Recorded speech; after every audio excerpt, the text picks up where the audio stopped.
Hello, hello. Welcome to the stream.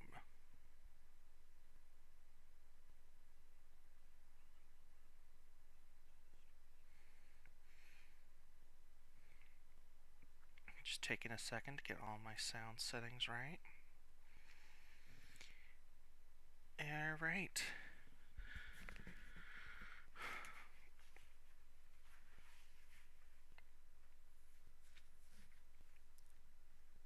So, welcome everyone. Today we'll be hosting our creative writing class. Blah. My creative writing class, Creative Writing 101, Part 4. We'll be talking more about world building. These will be things to get you started, things to work on if you have writer's block, but it's not like an all-encompassing thing, but it hopefully gets you started, especially for new writers, and it'll be a good resource for current writers.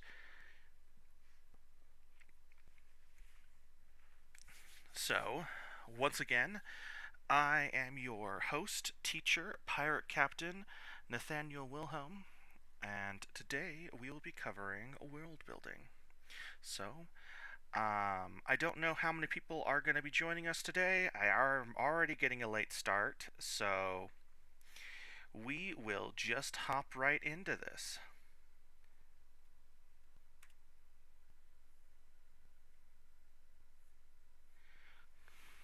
So, we're going to talk about, uh, once again, who I am and why you should care, a short recap about our class last time, and then where to start, God's religion, magic and tech, middle grounds, and gimmicks. Um, it sounds like a bunch of stuff. It's all weird. It is going to be a bunch of stuff, but it'll all make sense as we go. It's going to be lots and lots of teaspoons of knowledge to help you get going, and overall, just a great resource. Hopefully, for everyone who is here now and has questions, and for people who watch later who um, get really into this and want to know more. Spear of Heaven, welcome to the chat. Glad to see you're here. Hopefully, um, to stay, but if not, it's glad to see you. Um, so, covering once again who I am and why you should care. I have at least 5 canon works that are either finished or mostly finished.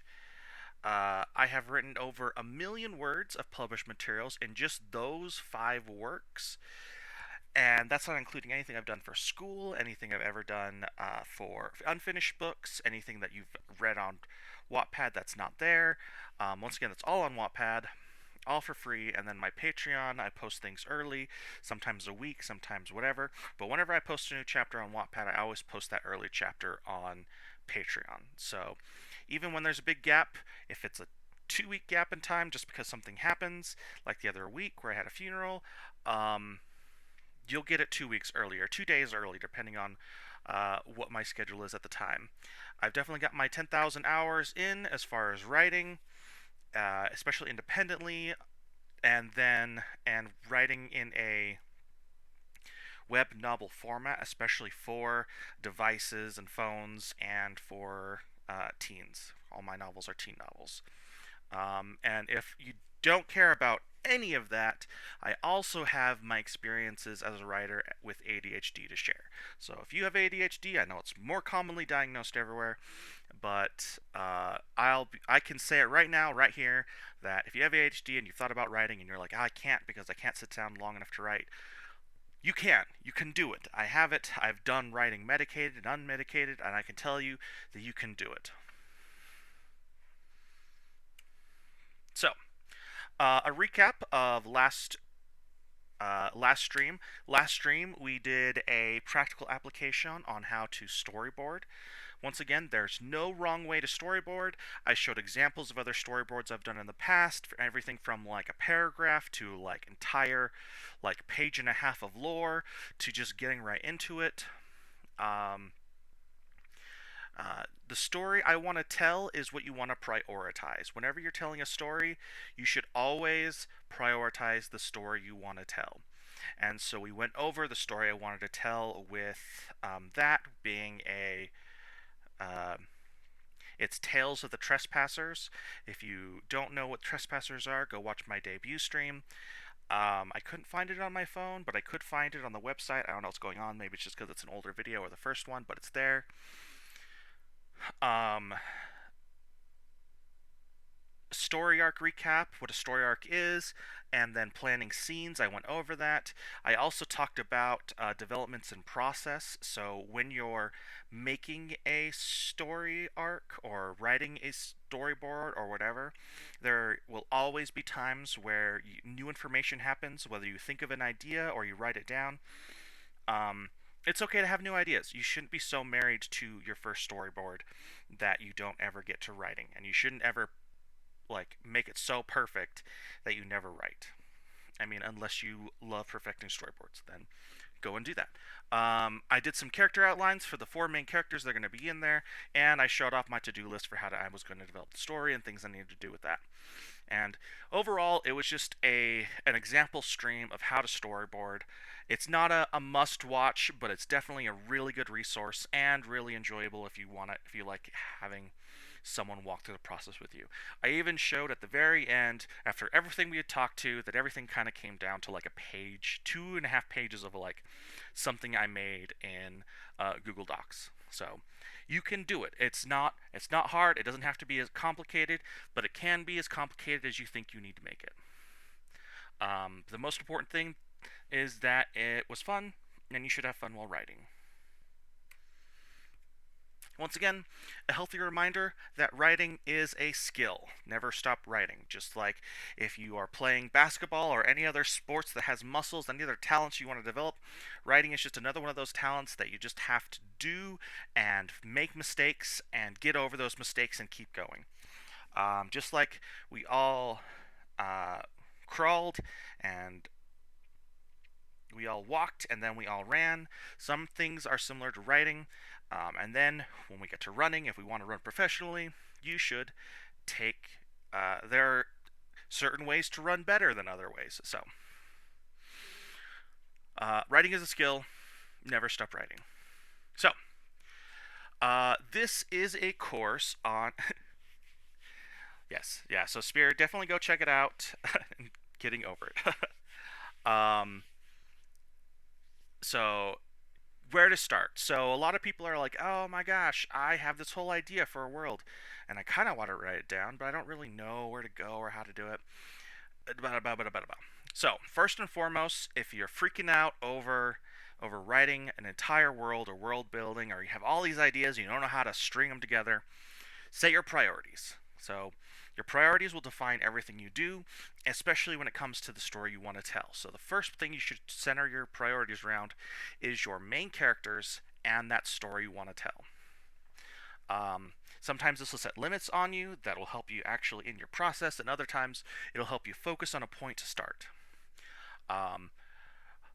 Otherwise, if you're building a world from scratch, you don't really have the main characters, the story you want to tell, you just kind of have the world in your head. I have 3 easy starting points. These are by far not the only starting points you have.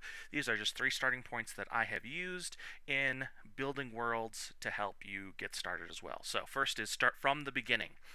And what I mean is like the beginning, the beginning. Everyone who has ever built a world knows that you start with like the Big Bang and gods and da da da da da, and like before anything was ever made, like the gods formed the world. Good place to start. And then branching out from a single point. Maybe that single point is a point in history you want to tell, or maybe that point is an arc of technology that happens. Branching out from that point to get a feel for your world is also a good way to do that. And then number 3 is tweaking something you already know. And we'll give more examples about that. But a lot of that is like more modern settings or generic fantasy settings or stuff like that. So, but those are what we're going to talk about, and we're going to get really into them, really into the muck. So, we most of our classes have gone for about an hour and 20 minutes or so. Depending on how many questions we have, and we do have a few more extra slides than we've had in the past. So, if I'm going too fast, tell me to slow down, and if I'm not going fast enough, ask Tell me to speed up, but so for the beginning. So if you want to start building a world and you want to build all the encompassing things, here is from the beginning. Um, as you can see, I have laid out 6 points of things that you're going to want to develop when you're doing this style. So, of course, the prehistoric, and prehistoric just means before history was written. That's going to be the creation myths. Who made everything and how, and everything that happened then. So that's going to be the gods, the Big Bang, or things that you don't even want to talk about. You don't have to worry about. And then first historic. So that sounds weird, but it's the first races. So anything you put in this world, you're essentially going to answer the question, what is this world filled with? Is it filled with just humans? Are they the dominant species? Or is it elves, dwarves, or some new type fangled creature you've created? So um, next on our list is year one. It's going to be whatever historic turning point is going to define how you tell time.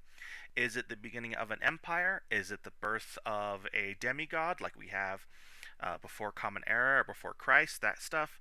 Is it based on kings and queens? Is it based on a world tree? Is it based on whatever? This is what you're going to really want to nail down, because it's going to be like, is this the year of the phoenix? Is it the year of God? Is it the year of divine judgment? Is it an apocalypse world? So is it year 3 of post-apocalypse? Um, and then you're going to jump forward and you're going to get to where the main story is. So there can be a lot of gaps between those first 3, but these last 3 are going to be very close together. Yeah, exactly. It's basically the current age.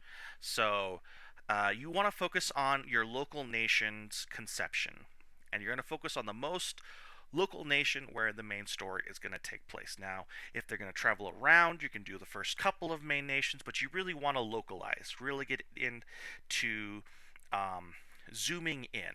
So, if they are, even if they're on the outskirts of the territory, even if they're like in the middle of podunk nowhere, you still are going to have them telling time some way, especially if they're not in a caveman era. But they're still going to recognize things like kings and rulers.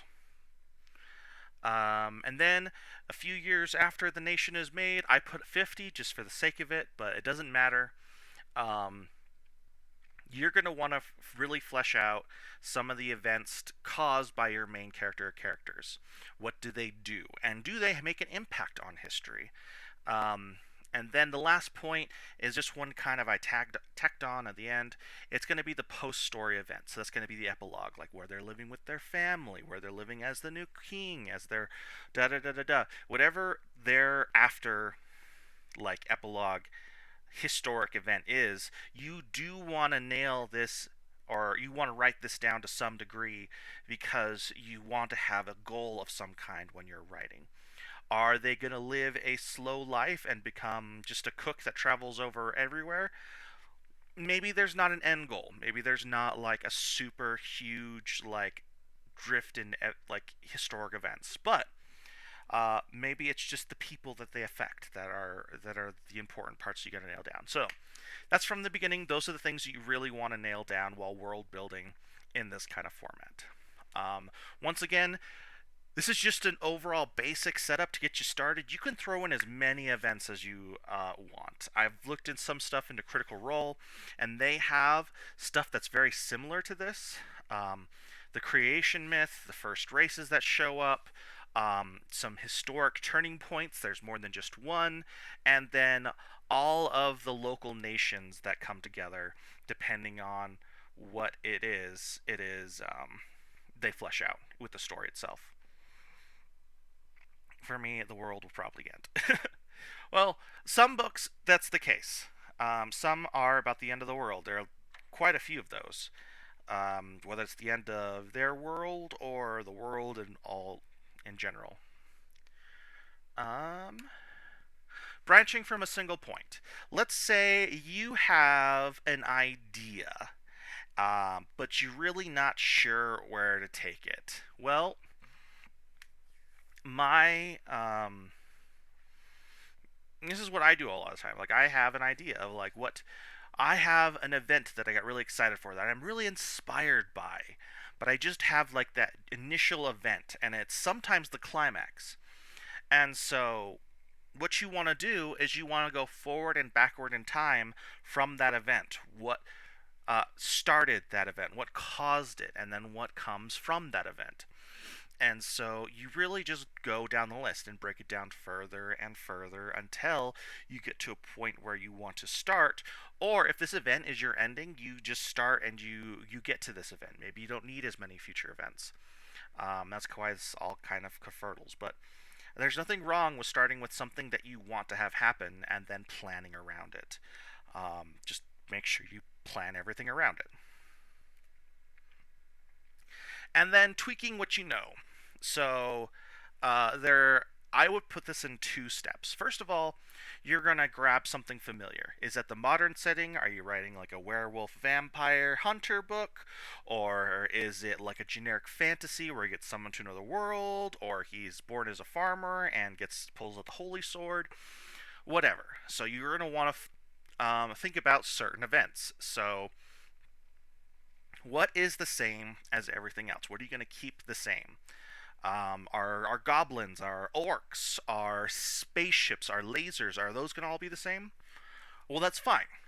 And then once you have that nailed down, what is going to be the same? What's different? What is unique about your world, or what is different about this setting? And then you got to really make it your own. And so that's after you've decided all that, the next step is to kind of take what you have, which is kind of kerfuffled mess, and start zooming out. You want your generic setting and then your unique gimmick that you're adding to the world, right? That's what's changed everything. And then you want to own that gimmick with lore and with story building so that by the time people read it, they're not reading like the exact same setting that everyone else is writing. They're reading your story. Something that would be similar to this would be Goblin Slayer. Goblin Slayer is this generic adventure in a fantasy land setting. What is the same as everything else? Well, there's a demon king, there's a hero, there's a country at war. But what's different in the setting is that it really focuses on how evil and vile goblins are. And then Goblin Slayer takes that one step further. So it makes that its unique gimmick is goblin slaying. This idea that this character is only motivated by it to the point where it's almost hysterical that he can't think about anything else, and then you just own it. You just keep going forward with it. And then maybe, like in Goblin Slayer, it takes a story of growth where now that he's got companions, he's growing as a person, he's no longer as damaged, da da da da da. But he still primarily he doesn't lose his focus, his primary motivation, which is killing goblins, because goblins are a huge threat in this world. They kidnap people, they rape, they pillage, they just straight up are just evil. Maybe not as evil as the Demon King, but part of the gimmick is that not as many people perceive them as big threats as the Goblin Slayer himself. So another example of this would be um, any kind of novel where you have a generic setting where everything's kind of in the modern age, except there are werewolves and vampires, and what's the same is that they're all hidden from plain sight. They're all play this game of hiding. But the difference is that if you look at Underworld, the difference is that one character falls in love with a hybrid of a vampire and werewolf mix, and then they play off of that for the whole rest of the series. It's all about this big war, but the Nexus event is this hybrid and why vampires and werewolves are so against it and why it's such a taboo. Da da da da. So tweaking what you know. It's you're more than welcome to take based on a previous setting, medieval fantasy, spaceships, swords and wizards, Um, Whatever you want to go, you just got to tweak it and make it your own. And now we'll be getting into gods and religion. So I have 3 easy starts to creating gods, and then 7 ways to include them or unveil religions in your world. Now, these go hand in hand, because if you want to make gods to a world, you have to recognize that if you want to tell the readers about it, you have to show them in some way. And the most common ways to show them is they're believers. Um, or maybe the story is about gods, but we're talking easy, simple steps. So we're cutting it to basics. There's so many exceptions to these rules, but what I want to put down in this class is a generic starting ground, somewhere to get you started, somewhere to give you ideas on where to go with things, things that I've done before that maybe you can tweak to your own story. Already dry mouth. 1 second.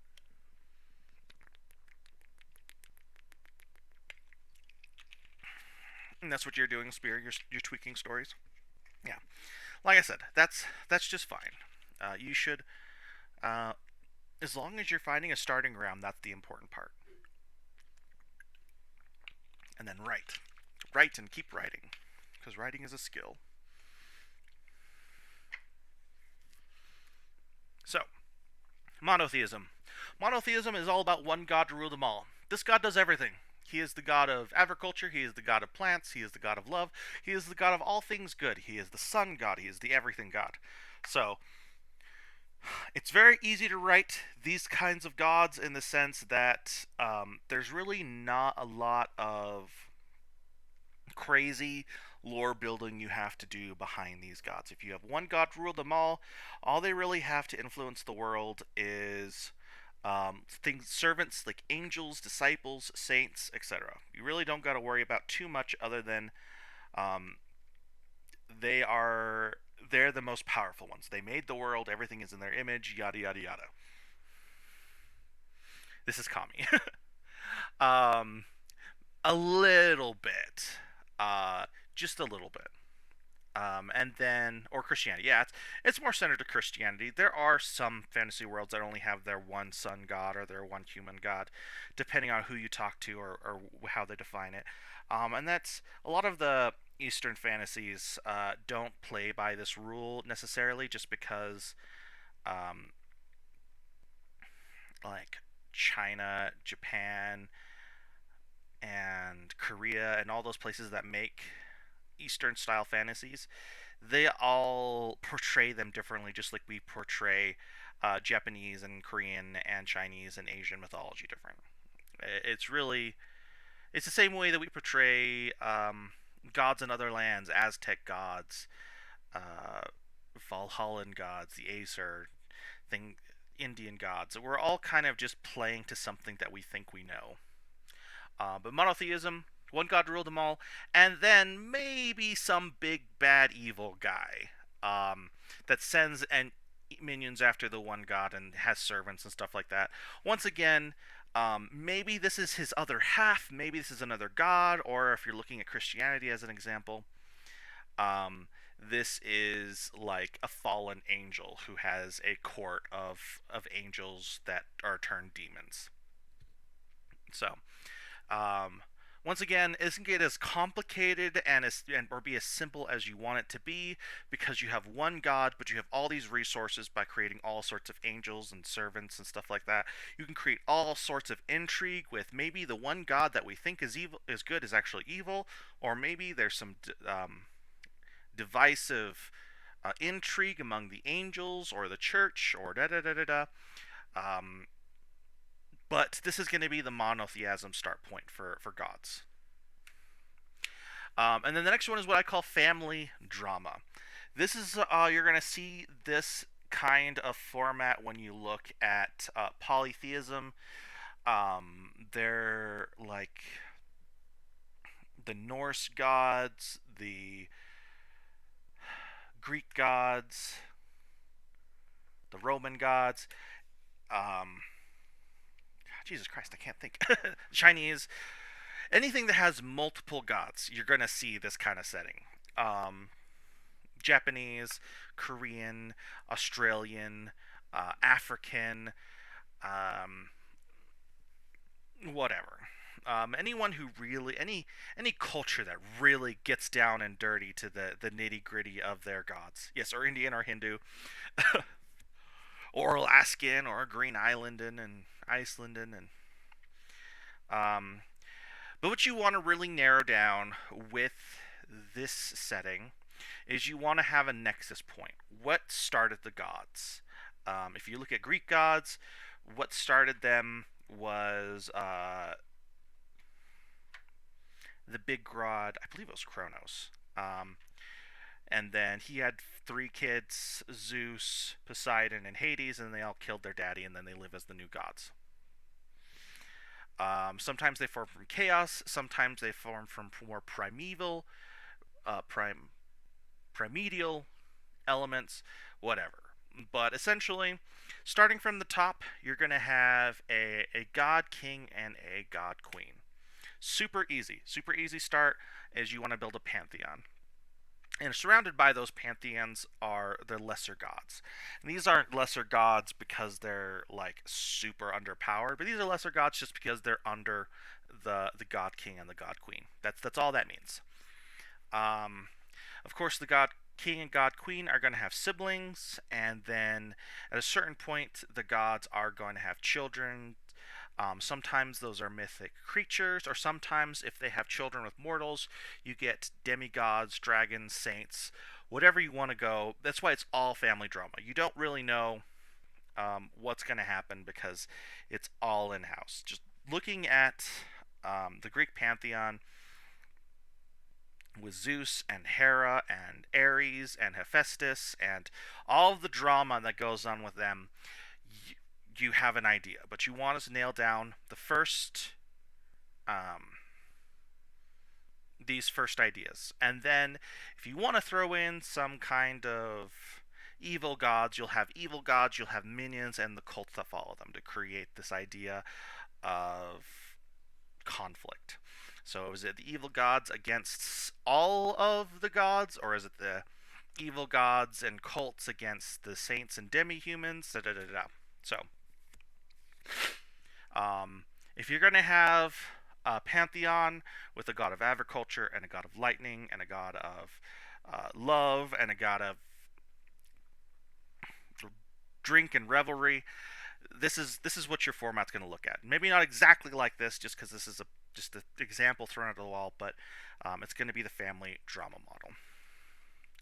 And then the third model of pantheon building is the council.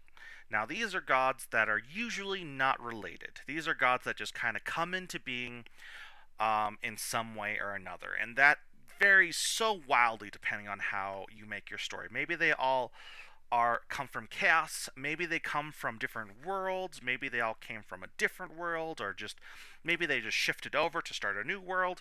But this is the council setting. Most of these gods are going to be either not related to each other or completely related to each other. But you're going to have good gods, bad gods, ambiguous gods, gods of the people that the people like more than others, and then not quite evil gods that didn't quite get banished or whatever, but they're still around because they're like a god of trickery. This is what I'm going to be using with 2 opposing councils, maybe 3 or even 4. Yeah. If you look at, like I said, Critical Role, this is the format they use, and what happens is they have the council, and then the evil gods create their own council and get banished, so now there's technically 2 councils. You can have as many councils as you want. And the good council, the light council, the council of order, the council of fire, the council of drink and revelry, and the council of Mountain Dew. Like, whatever you want to do, do the do. But yeah, so this is going to be the third format. These are my 3 most basic formats for planning your pantheons. You got to start from somewhere. Is it going to be a monotheism? Is it going to be family drama? Or is it going to be a council? Now, of course, these are not the only ways to make gods in your worlds, but these are going to be the best. These are going to be my three most common, popular good grounds to start from. I laughed at the same time as you. Thank you. Um, Going into. I feel like I missed a slide. Okay. I didn't include this slide. 7 ways to include or unveil religions. So the first way is state religions. State religions are going to be all over the world, and some states are going to like one god, or in some states they're going to like a couple of gods but not others, or like a couple gods more than others.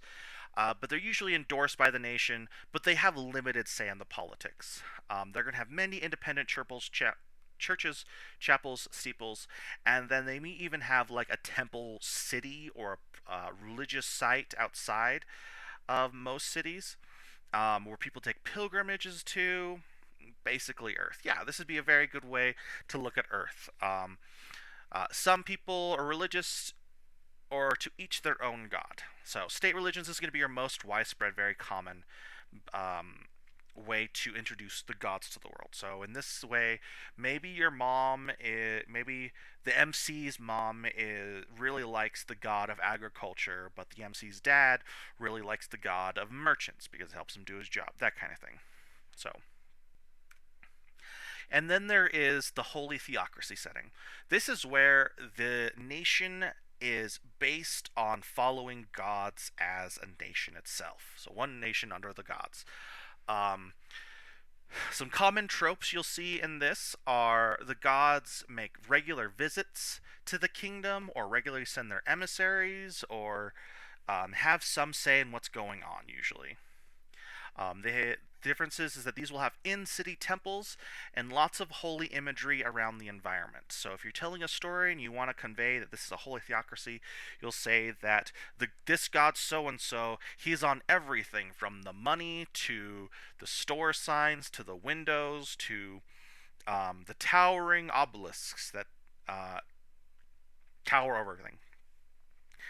Like the Empire from Warhammer in a way. Yes, yeah. The human empire is a really good example of this, because you'll see loyalty to the emperor in just about everything they do. It's all Gothic structures based on whatever the emperor's preferences or stuff like that. But it's all prayers and churches and not revelry, and worship in some way to the holy emperor. And pretty much in these cultures, pretty much everyone is religious in some way, even if they're anti-religious. Nomads. Another good way to introduce a religion or a god of a religion is nomads. For some reason, nomads are ostracized from their home, and they have to travel around.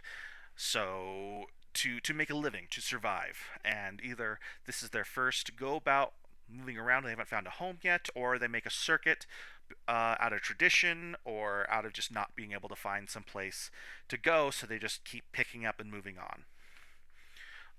They usually favor trade over proselyting. They're not usually one to shake the boat wherever they are, so they usually act as merchants even if they worship a certain god that's different than the gods in the cities they're going to. One thing you'll see that's common among nomadic tribes or caravans will be different rare magics that are different from what you would see inside or around the cities. So these would be usually commonly fortune tellers. Sometimes they're charlatans, or sometimes they're rare talents actually telling some kind of fortune. Sometimes they're witches, or sometimes they're wizards, or sometimes they're rare warriors. And then you got to keep in mind that these nomads, regardless of how long they've been traveling, they're safe for some reason. Now, you could do it like a warrior caste. Maybe there's hidden assassins within these nomads, or maybe the whole group of nomads is just this troop of assassins, or maybe it's like one or three holy paladins in the order that they still have left over that follow the ancient ways, or maybe they're mercenaries that have converted or did it. You could do anything. But these are some common tropes you'll see in nomadic groups of religious backgrounds. Getting into more Warhammer stuff, some ways to introduce, or just UNICEF's protecting them. That's true. Um, Going into more Warhammer stuff, cults and crusaders. Never doubt the effect of extremism in storytelling. One way to really portray religion in a story is to just go 110% towards the religion. How much do these guys love God? They love Him so much they would die for them. Like in every realistic way, they see their crusade or their cult or their deity or their agenda as something worth staking their life on. And usually, they have an other. Usually, the cults have crusaders keep them in check, or usually, crusaders are invented to keep cults in check, vice versa. But either way, you'll see rampant zealotry on both sides because they have to maintain firm because of this idea of heresy, this idea of succumbing to mental poison or sicknesses of some kind. There's usually one of the biggest common tropes in this is just blatant disregard for human life. They don't care about your life, because your life is so much more is is so infinitely less than their god's life and wants. It's if the god wants you dead, you're dead. That's it. That's the end of the story. Like there's no argument, there's no room for is this right or just. The god wants it. It's just. It's happening. And then what you'll see because of these two groups that are always fighting, always competing because of their zealotry, is you'll see very dangerous warriors come from this. And these will come from everything from veterans to people that are very special because they're blessed by their gods or whatever, cult or magics. Usually, um, they will be the most dangerous of dangerous. That the more modern man won't want to get involved with either side. Both sides are bad because they don't because they blatantly disregard your life if you don't 100% agree with them. And a lot of the time, there's going to be some schemes and some deeply rooted conspiracies.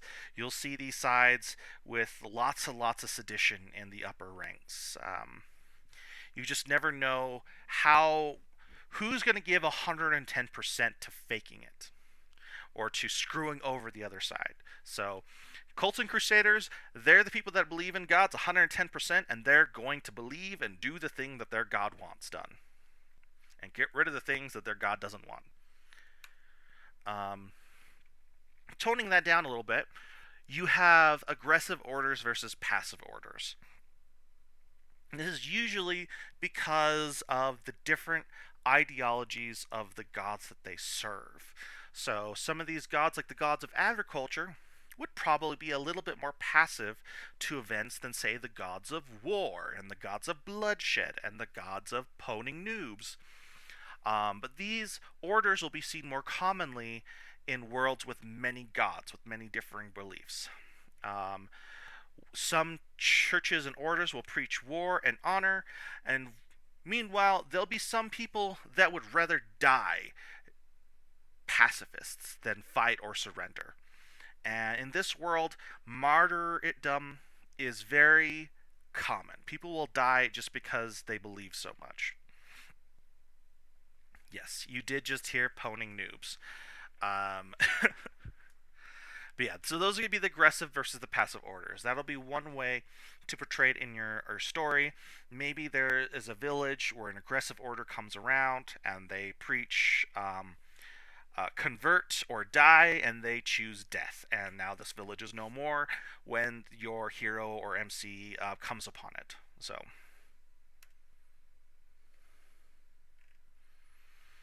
And then, as we all know, there are the corrupt versus genuine churches, orders, whatever, but they're usually corrupt or genuine based on money. Everything is based on money. Um, One of the things you'll see very commonly in these kinds of stories is healing magic and the cost of the healing magic. Sometimes, if you want to portray this church as corrupt, or wieners. If you want to portray this church as corrupt, you have this idea that they'll heal, but that they'll heal for a price, and that price is usually really, really high, so that the commoners are affected by it. So people will die because they can't afford the healing. Um, you will also see some flipping back and forth. Sometimes there are genuine people in corrupt churches that want to switch it around, and sometimes it's vice versa. Sometimes they're corrupt people in a genuine church. Um, and then sometimes, because of who's in charge, that entire church will flip flop. Um, the Catholic Church is actually a prime example of this, just because, like, the Pope now, I think is super cool, but there have been recorded popes in the past that were super not cool. Um, and if you want to know anything about that, that's all on your time. So you'll often see them be around, and they'll flip back and forth from being corrupt and genuine. Whether it's the god's involvement in it, it's usually more about money. There was this blind dude. He instigated something we like to call the crusade. Yeah, very good example of that, of things the Catholic Church has done. So, in the interest of not getting canceled, um, and then usually there'll be genuine followers in lower ranks and higher ranks, or corrupt followers in higher. We already talked about that. So yeah, so that's corrupt versus genuine. The saints and the saintesses. These will be the most holy of all the holy people. You'll see these people, they'll be just a step above the rest, whether they're chosen by the gods or maybe they're chosen by the people. Once again, looking at the Catholic Church, there's a lot of saints in the Catholic Church that are chosen by the people itself. They became saints after they died, essentially. But they're also, if you want to do that in your world, maybe there are saints that people worship in a monotheism world, or maybe vice versa. But these saints will have some kind of cheat powers usually, and once again, healing will be a focal point with saints. And last but not least, the shame with having saints and saintesses in your book is they're usually the either puppets, they're maidens, so they're a love interest, they're frauds, or they're some kind of other secondary character. And you may be like, oh, Captain, but if he's not a primary character, he's a secondary character. Well, yes, but usually, even like these kinds of secondary characters usually take a backseat. Backseat. Like if they were in a bus, they would be like in the back of the bus, and maybe not even quite in the back of the bus, like some forgotten zone, like in a three-fourths back.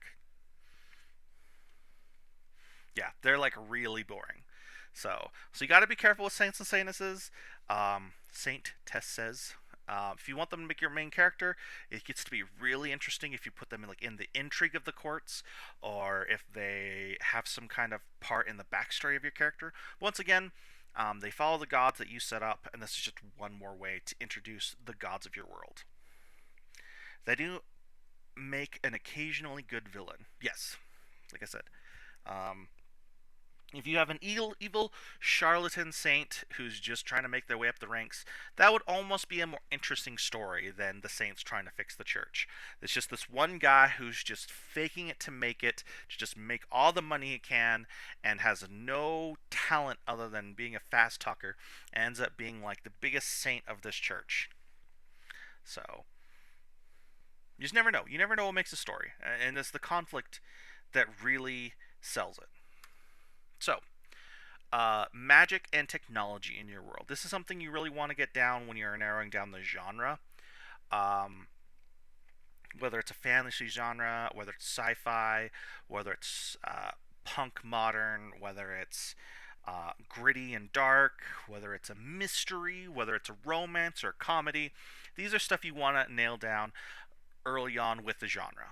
So, um, I want to talk about hard magic versus soft magic, in the same vein of talking hard tech versus soft tech. Hard magic and soft magic. Sorry, hard magic and soft magic is something that Brandon Sanderson coined, and it's essentially rules versus wonder. And we'll get into more specifics of that. But some basic tropes you'll see in inventing magic will be, and you'll have to decide on rules. will be chanting, runes, magic circles, holy magic, and elemental magic. Those are the most basic tropes that I can think of for magic. Once again, this is a starting ground. By no means is this the end all be all of magic. This is just what you really want to consider because these are some of the things that people are going to think about when they learn about magic in your world. Second of all, technology in your world. You really want to focus on technology versus ingenuity. And then the most common era of tech that I can think of would be like classic medieval settings, high fantasy, steampunk, classic modern, near future, and distant future. Maybe steampunk isn't very common, and I just put it in there because I like it a lot, but it's in there. So, getting into hard and soft. Spear says MC should usually have hard magic and villains. You should usually have soft magic. Just something I learned the other day.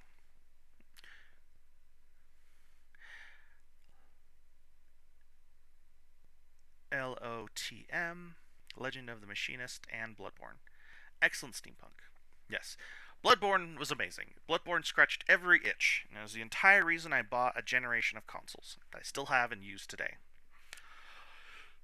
Uh, Back on topic. Hard and soft. Once again, Brandon Sanderson, I'm giving him credit. I don't want any problems with it. You can look it up. It's really easy just to Google Brandon Sanderson hard magic versus soft magic. He came up with the terms and goes over them really well. The basics that I really want to cover is that it really nails down how important rules are and how much you're going to stick to them, and if there are elaborate rules or do things just work. I love the way you thought it was Legend of the Machinist. There are a lot of LOTMs out there. It could be Lord of the Mothflies for all I know. Lord of the Mysteries. I was close. If I had said Lord of the Mothmen, I would have been even closer.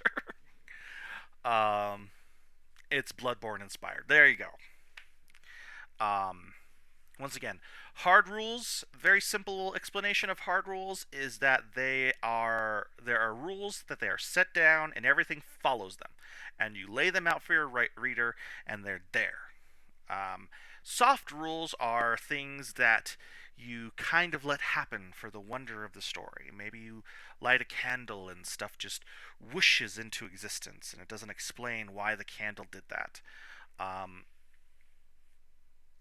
Harry Potter is kind of in a middle ground, but more on the soft side. Definitely there are rules like spells you have to use, but they also have like random tools that just do random things, and they just expect you to believe in that soft magic. Like in the very first opening scenes, first Harry Potter, and this is going to get me canceled somewhere. Um, I believe it is Dumbledore who has a little lighter, and yeah, time turners. I swear to God. Yeah, has a lighter, and when he flicks it on, it absorbs the lights of the lampposts, and you just have to accept that that is what it does. That is soft magic. You just accept it.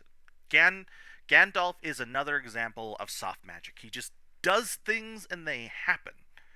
Um, the scene in the second movie where he comes over the hill with the Rohirrim to Helm's Deep to save the day with just all those riders and just hold his staff up and it's just really bright, and now all of the orcs and Urukai just like get blinded and can't fight worth crap. That's also soft magic. The ring and how it has a will and how it really wants to go and do things and how it tempts people. That's all soft magic. You just accept that there's this wonder to this ring. Gandalf is much better handled, as Lord of the Rings is much less magic focused than HP focused. Yeah. So that's hard magic versus soft magic, and if you go into any of the material, it really does a good job of explaining the pros and cons of both and where your middle grounds are going to be. So, highly recommend. Not going to go over it. It's someone else's content. I don't want to make money off of it. I'm not making money off of it, but not taking the risk. So, We talked about this a little bit. We'll go over it real quickly. What you want to focus on in your magic world is how much you're going to tell the story based on the rules of the story versus the wonder of the magic you want to let unfold. Captain, have you ever heard of the Closer Look? I have not. No, I have not. Um, give him a check. I will. I will write it down. Hold on. This is me actively writing it down. I literally gave an entire slide on why you should take notes, so this is another reason, because I forget things. The Closer Look. Boom. Written down. Rules versus Wonder. Once again, back into this. Uh, One, they have excellent breakdown on videos of fantasy. Oh, yeah. I'll definitely give them down. I'll definitely give me inspiration on what future creative writing videos to give. So, that's a good resource. And I guess I encourage everyone else to read them. I don't look them up. So, maybe not all the way endorsed, just because I haven't looked into them yet. But Spear of Heaven is endorsing them. So, if they end up being crappy, it's all on him. I'm just kidding. Um, yeah. So one set of settings you really want to focus on the rules are is if you're starting with a character who's like born into the world and learning magic, you really want to kind of focus on more rule setting. Or if you're doing a lit RPG or anything with like video game settings, you really want to kind of nail down what those rules and they do. That's not saying you can't have wonder to those. Like there's lots of ways to hit middle grounds with stat sheets and things like that. You don't have to start rolling dice and doing RNG when you're making stats for characters. Honestly, you can just throw numbers at a page and just be like, so, this guy is super strong. So he has 150 strength. And this guy is normal strong. And he has 5 strength. You do the math. And you can just kind of set it down that way. But that is also an example of hard rules. Um, an example of how to do soft rules in that world would be like how they're gaining experience or what's going on with the fire magic. Why do they do fire magic better or worse than the others? The math. Once again, that's a middle ground of rules versus wonder. One thing to focus on when you're doing rules and wonder, if you want to do more wonder settings, like it's freaking magic, bro. Like let it be magical. Like do all the magic stuff. I think one set of group that does quote unquote wonder magic better than the others is people who have do like Cthulhuing novels. Like the idea of this otherworld entity that comes out of nowhere and gives you magical powers or makes you go crazy is this idea that magic can do all sorts of things, but there's really not a set science behind it. Because specifically, there's no set science behind it because it's so maddening. And if you tried to understand the science, you would go even more mad faster. Um, so vice versa, if you just want to like create like a cute little novel about some guy walking through the forest and just magic things happen, like something out of Avatar, like they touch plants and they glow and go in, they release fireflies or it turns into butterflies that glow, like just do it. Make something super duper awesome and magical. We don't have to understand it if you can paint a picture of something awesome. Um, and then on the opposite side, like vice versa, you can show your reader how cruel and costly magic is. Because after all, magic has a price. Um, Deal maker magic is some of the scariest magic out there for some people because you never know what the price is going to be or if you're going to get the deal you want. Genies and Jinn is a really good example of deal making magic where you just don't know if they're going to give you exactly what you want or if they're going to put some twist on it to kill you. A more vivid image of this would be the monkey's claw. Like the monkey's claw grants your wish, but it's in a way where it tries to kill you. Um, Warlocks usually, yeah, you warlocks. If you look at TTRPG settings, um, they usually have some kind of deity that they have to pay and get power from, but you never know if that's an even bargain. So um, you can really show them the rules of the bargain, and maybe they stick to them, or maybe you show them the wonder of the rules because it doesn't quite make sense. It's just that kind of uncertainty that makes the tension rise all the heavier. Technology. Moving on.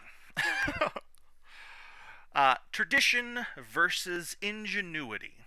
So, more than anything, this will determine how much changes over the course of the story. If at the beginning of the story, depending on how many years pass, you'll see carriages go to steam cars, or you see regular cars turn into hover cars, or you see um, steel freighters versus zip freighters. Like, this is all going to depend on what you set down versus in tradition versus ingenuity. If you really want to nail down like this tradition setting, you really have to focus on the stagnation of tradition. Why does the world stay the same? Are there new develop and why are new develops frowned upon? Like, why does the church or the kingdom or the people really hate toilets and they really want to use chamber pots? Like, why do they really hate steam powered cars? Why do they really want to use carriages and horses? Why do they really hate guns? Why would they rather use magic and bows? Why do they really hate faster than light travel? Why do they like getting places slower? You know, what? Who is maintaining these traditions? Is it the church? Are they greedy corporations that are trying to stagnate development because their price hangs on it? A good example of that would be oil companies in our modern era, really putting a damper on alternate fuels that use like electricity, depending on how far you get in the conspiracy, of course.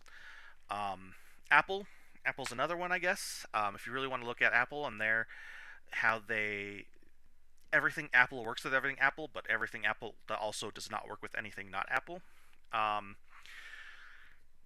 Going into the future, you have whatever organizations are have faster than light travel and don't want new modes of faster than light travel, why their engine is the best and why they don't let anyone else come up with a better engine. Vice versa, you really want to look at the ingenuity of the world. If you want to make a setting that's based in change, you have to look up with who's coming up with the new ideas. It can't be your main character all the time. Although if you look at lots of isekai novels, it's the main character all the time. It's the main character coming with everything. The cures for the plague, the washing your hands to get rid of the plague, new ways to cast magic, enchantless magic, and how to make cars and bicycles and rice and whatever. Um, who's coming up with these new ideas? Is it always your MC? It's not bad, but who else is coming up with new ideas? Who came up with new ideas in the past? Who's coming up with new ideas now? Is there a college of it? Are there other characters that are doing it? Is the MC's father one of these perpetrators of ingenuity, and that's why they're born into this family? Like, and why were they supported? Who is there an organization that has patents that's really supporting new ideas? I think it's so stupid. Like, does no one ever think of this? It's right there. Yeah, um, exactly. Like, but a lot of thing with the isekai novels that really sell them are isekais are this idea of going to another world and being able to use your modern knowledge to positively impact your own life and the lives of the people around you to get a step up.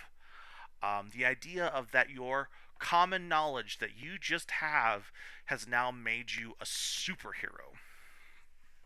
And that's usually what they emphasize, things that make you a superhero. Whether that's a superhero of getting rid of the plague or a superhero of casting the best magic without saying a chant. Um, it's all escapism, and it sells because escapism sells, boobs sell. This idea of otherworld adventures sell, and I know because I write them and I consume them. But it sells everywhere else too. So every main character and everything is always some awesome dude who gets away with something awesome, and that's what makes the story awesome. I feel like we have a similar sense of humor. Well, thank you. I hope I'm entertaining to you and everyone else that watches this. So, very last thing that I want to talk about is if you want to focus on the world changing around the main character, if you want them to be a part of this world, experiencing new things around this world, especially if they're not the only one coming up with these new ideas, consider that wars compel technology forward. Guns and better guns and trains and better trains and airships with bigger airships and whatever you got to do to make the technology work. Someone in the background's making it work for war. And that's a lot of fear in a lot of isekai novels. Is this idea going to be used for war? And the fact is, yes, a lot of ideas are going to be used for war because war compels technology to move forward. It facilitates it. Um, Anyone who's ever in any kind of war development, they're always looking for what makes a sword better and what makes a shield better in every aspect of that, whether it's making guns hit harder or making shields that take better bullets or become force shields or laser shields or whatever. High speed communications, exactly. Things that let you speak to people around the world will drastically improve because of high speed communication. If you can put a walkie talkie in a medieval fantasy world, they're going to try to figure out how to apply that to war and how to mass produce it. That is just humans in general. Unless you create a world where they're not humans or they don't care about war. Maybe they want to use it for another purpose. But if you're creating a world where there are humans, humans are usually a warlike race, and wars will compel that technology forward. And lots of ingenious ideas not made for war will end up being used for war. That is a brutal truth, especially and honestly, it is especially helpful if you want to create a true like down and gritty dark setting. Like really focus on wars because wars like unlike hell, wars hurt innocents. And on that Debbie Downer note, we'll move on to basic magic tropes. So, these are things that you want to think about and consider because they've been done so many times. Either you're going to have to put a spin on it or answer why it does or does not exist this way. So, chanting. Chanting is probably one of the most um, known tropes when it comes to casting magic. Depending on where you go, what you do, or how you do it, more often than not, casting magic is going to have a chant of some kind. If you look at just Harry Potter, frickin' every spell has a name, and abracadabra became the "you are gonna die" spell. If you look at Lord of the Rings, they do have a significant lack of chanting specific phrases, but they do. Gandalf does some chanting in some way. Most um, isekais also address chanting in a way where the main character is chantless and is really cringing on all of these guys that are actually doing chanting. Some things to look at when talking about chanting magic in your story is how specific chants use magic, and then where the chants came from. Sometimes it's the gods and dragons that gave the chants to them, and sometimes it's that mortals discovered them in ancient tomes or just through messing around. Usually, chantless magic is an advanced form of magic, and usually there are schools and tomes and books and all sorts of resources in order to pass down these chants. And sometimes your uh, main character or your villain finds some ancient form of chanting magic that lets them do something extraordinary. But chanting words have power, and so in your book, if you're going to have chanting, if you're going to have magic, you have to address is there chanting or is there not, and why. Next, runes. Um, Usually, runes are how you write, spell, or say magic, and they're usually the older the language, the more powerful it is. So if it's like Dragon Tongue from 1,000 years ago, that's pretty cool. But if it's the God tongue from 2,000 years ago, that's probably more powerful. It's how they write spells, and usually there are books on books and books on how on runes or written in runes, and then you have to focus on is this a world where you only need to write one rune and as a thing, or do you have to write or say a sentence of runes, or a paragraph of runes, or a book of runes to get it to do something? You also have to think about language a different way. Lost languages, do we talk about them? Do we speak them? And then more often than not, runes are a form of codes in programming, and that's how people refer to them in isekai novels. Is they use runes to shortcut and reprogram spells. And that's just to give it a modern flair on something that already exists. Magic circles. Magic circles are basically timeless. You can use them anywhere, with or without runes, with or without whatever. It's more often soft magic oriented than hard magic oriented, which sounds really weird. But usually, if you just say a magic circle, that gets across the idea that there are runes in the sky in a big, glowing circle, and that gets it across, and that just does magic, and you just let magic happen. It also adds spectacle to spell casting. If you say, like, he held out his hand, chanted a spell, and a magic circle came up. Otherwise, maybe it's not a glowing, randomly drawn thing in the sky. Maybe it's something they have to write down on the ground, like with chalk or ink or blood, and has to use some kind of materials like fairy's wing and dragon's blood and hair of a maiden and lizard tail and fly wings. Um, and another trope that's used with magic circles is especially summoning magic or things with grand spells. You have to write it down because it's so big and intricate. You can't ever pronounce the whole thing, or you can't ever say it. You have to just get it down. Um, Magic circles can be used in modern settings as well. A lot of like Wiccan and witchcraft can really be seen using magic circles as defense oriented spells, or for curses, or for rituals to cleanse, or for just random things like getting better luck, preventing demon possession, all sorts of things. Magic circles could be something as simple as a circle with a star in it to a just a circle. The most common form, commonly recognized form of a magic circle in a modern setting is a circle of salt. If you never thought about a magic circle, it is. It's literally a ring of salt, and it's magic. It keeps ghosts and spooks out. Um, Ta-da-da! You now have a magic circle in a story. You've made a circle out of salt. Or you make a circle that's glowing in the air. So, next, holy magic. Holy magic you also have to address some way, especially if you have gods. What have the gods done specifically, and what do people think about when they think holy magic?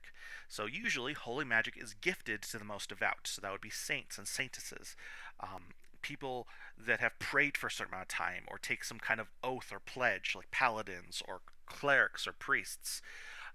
Another thing commonly associated with holy magic is that it's really good against the enemies of those gods, usually the undead, zombies, vampires, all sorts of things that are alive that shouldn't be. Background Cal starts cackling. Yeah, exactly. For those of you who don't know, Cal is a character from my book series Tales of the Pearly City and Tales of the Pearly Empire, who casts huge magic circles and does lots of weird things with holy magic, but also does lots of things with the undead. But moving on back to holy magic. No, enough plugging. By the way, you can go read it on Wattpad for free. And I'm currently working on book 3. It is still in progress. I'm working on it. I'm getting ready slowly but surely. Holy magic is also most commonly associated with healing, protection, cleansing, and other types of support magic. It is also a god of a lot of shifty things. Yes.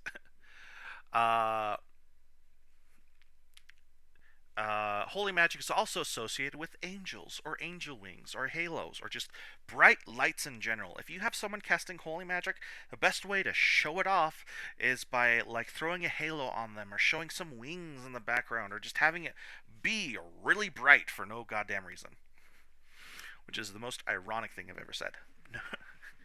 um, and then what do you want? What happens if you want to do a paradigm shift with holy magic? Because if holy magic is from the gods, what if it's holy magic from evil gods? Is there evil holy magic? Do you want to write a whole book on that? And eldritch god magic. Do you consider that holy magic because it's from the gods? Is it specifically only holy magic for good gods? So, some questions to think about when you're writing about holy magic. Um, Elemental magic.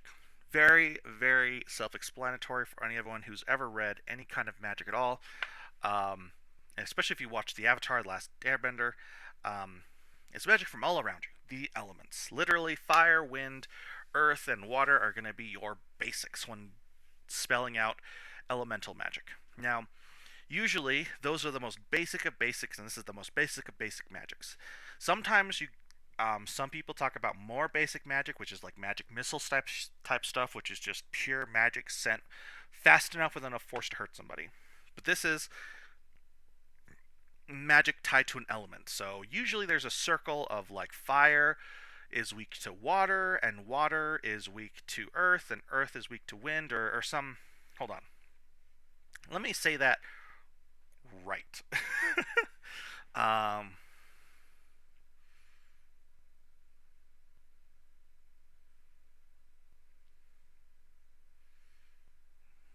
is there a right way to say it? Yeah, there is. I'm tired.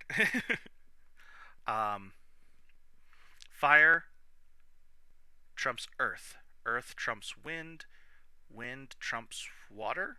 And water trumps fire. Usually in some way. And you can experiment with that all you want. I'm sure there's a more correct way to think about that and spell it out, but usually there's more advanced magics that come along with it, like lava magic or lightning or steel. There's a lot of debate on whether lightning is fire magic, or is it wind and water, or is it like earth magic because it's like a positively charged thing. Like, depending on how you write your world, that's just stuff you have to think about. Commonly used by druids who excel in just all of them, or by young wizards where it's their starting ground.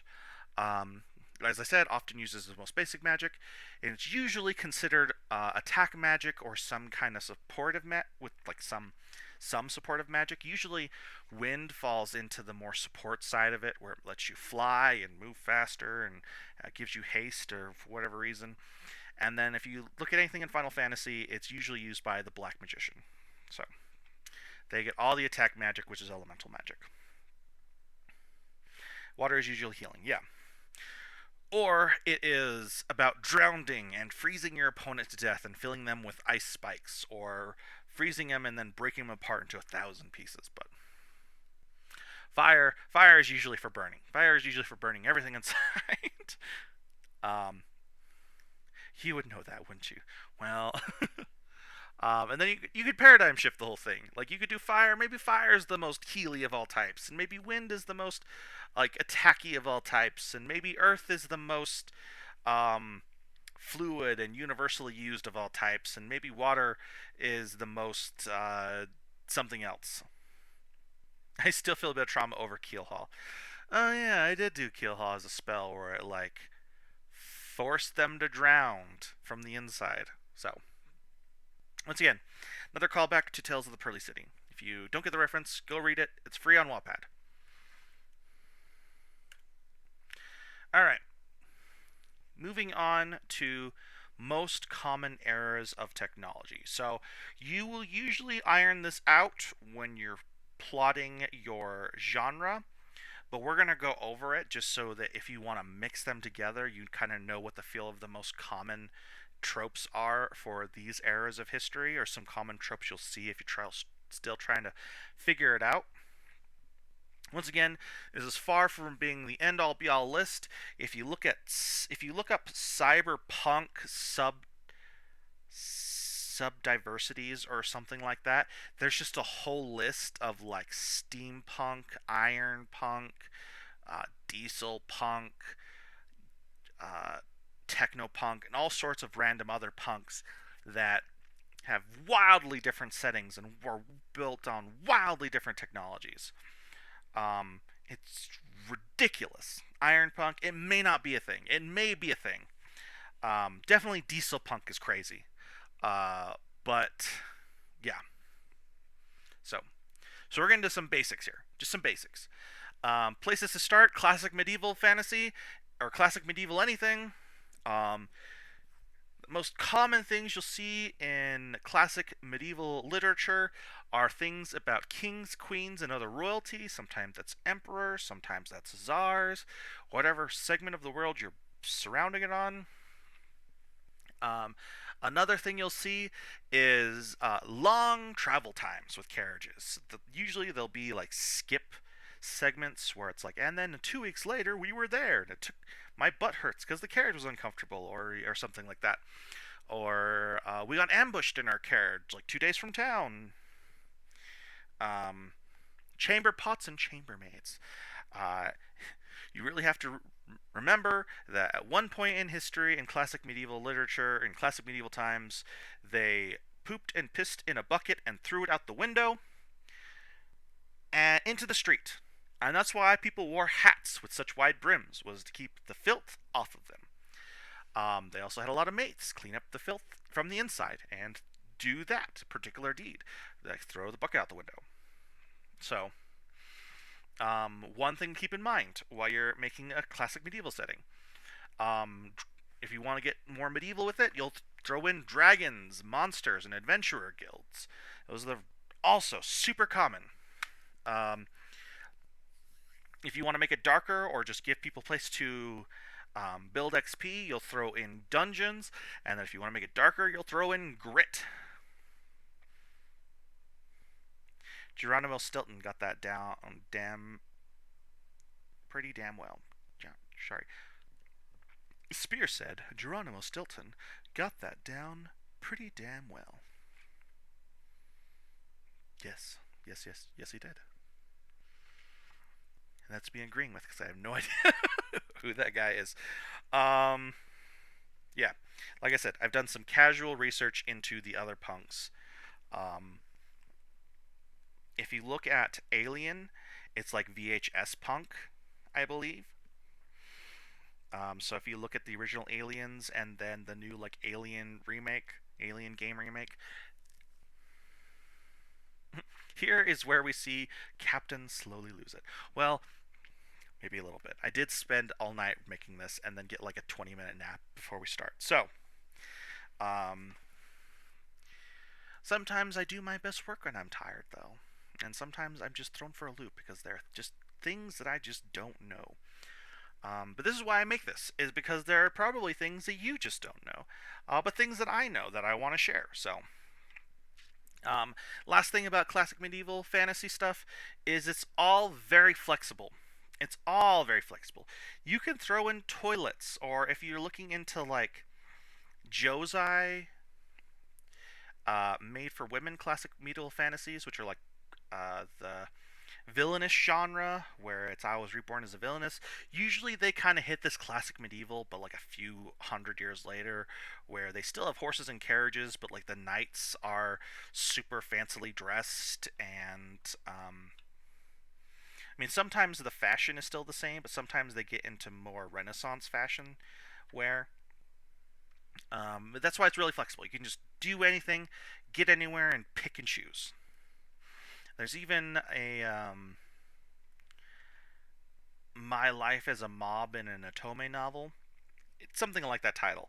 It definitely like makes fun of the whole genre of like how people who write that genre pick and choose, and especially in that specific setting, they pick and choose. Like sometimes there are um, floating islands and ships that have uh, super laser guns, and then there are monsters and dungeons and adventurers, and yet still, like, it's in this fantasy setting where everyone kind of still wears fantasy setting clothing and goes to school. And he makes fun of how, like, they have the mini skirts, like the classic, like, Japanese school uniform, which has no reason to be here because it's all based on Japanese uniforms that are based on, like, war uniforms. Like the sailor outfit is literally based on, like, war outfits people would wear, or even, like, based on Americanized stuff. And the air bikes, the damn air bikes, yeah, like they get around on horses and buggies, and then they have air bikes just out of nowhere. And he just makes fun of the whole thing because they have mechs and still have they still fight with swords, and bows and arrows and guns and da da da. So but that's also kind of the boon to it all is it's very flexible. You really can just do whatever you want with it, and that kind of leads us into the next segment, which is high fantasy, which is just a dash of regency and a barrel of magic. It's just everything magic. It's high fantasy. You just go buck wild with the whole thing. You basically have the classic medieval base, but with more elves, dwarves, goblins, and all sorts of whatever the crap you can throw at the wall to make it super cool or better or in your image or however you want to make it. High fantasy will do it for you. You have magic tech like air bikes, like goddamn air bikes, airships, and floating islands for no reason, or maybe floating islands for specific reasons, and cities that uh, do things or also don't do things. This also is apparently called Aetherpunk. Yeah, like all the other punks. Um, Sometimes they have bows and arrows, and then there's usually some limit in high fantasy to black powder weapons. Usually it's like a luxury item or something only the dwarves specialize in, that kind of thing. Um, In high fantasy settings, the dash of regency is going to apply to courts, castles, and courtesans. You're going to have a lot of intrigue going on with the dukes and the duchesses and the barons and baronesses and the countesses and the mistresses and the misters and the high fantasy. There's also this idea of aura versus magic in high fantasy settings, with the Regency. So knights, the reason why swords are still around is because they have this thing called aura, which is just a different type of magic, but it's incompatible with, like, regular spell casting magic usually. And so they'll be able to create an aura sword that can cut ever through just about anything, except other aura swords of similar power. And they're able to power up their body with it so they can move faster and they're stronger and more resilient and all sorts of things. Um, so that's a whole different aspect of magic to talk about, but it's very centered around this kind of setting. And then the elegance of high fantasy is something. There's something elegant about high fantasy. There's something that just screams elves in fancy clothes and swirls and shimmering things that float and do all things super cool and uncontested by logic. Um, I mean, you can also get into high fantasy where it has, like, the darkness to it. As with always, you can do stuff that's like steampunk, diesel punk, and just get real into, like, the nitty gritty of um, whatever. But high fantasy is usually centered around this opulent amount of magic going around in the background, and oftentimes in the foreground. There's balls with masquerades with people using glamours and super intricate outfits that have these super rare gems that cast weird spells and yada yada yada yada. But that's your high fantasy setting. Usually very elegant, very flexible, and very attuned to magic. Now, on the opposite side, where we're more attuned to technology, we're going to get into steampunk. Now, usually, high fantasy, you'll see like a little bit of steampunk in the background, where and then some magic, all the magic in the foreground. And it's just the exact opposite with steampunk, is where there'll be a little bit of magic in the background, but all of the technology in the foreground. There's just gears and brass on everything. Everything has a gear and is analog and gear work. Some of the most common tropes in steampunk are airships and sky pirates. This debonair era of elegance, yet there's all sorts of intrigue going on and fancy parties, and there's just this huge discrepancy on the rich and poor. The rich are living these opulent lives with all of these steampunk mechanical things everywhere, while the poor live in like these degrading states of like where all the excess is going. All of the filth and pollution is all filtering into the slums, and there's just all sorts of bad diseases and weird crap and mutants and monsters. Um, some really common tropes in steampunk. You're gonna get brass and bronze, and steam on everything, and gears and analog tech. Things are just gonna be like, not even kidding. In steampunk, gears are the main focus. They're gonna be gears and brass nozzles on everything. Um, a very good steampunk esque middle ground between steampunk and high fantasy would be Treasure Planet, in my opinion. It's got a lot of the steampunk settings, but then you also have like the high fantasy settings where it has airships and also engines. Um, Airships and these guns that kind of look steampunky but shoot laser bolts at things. So,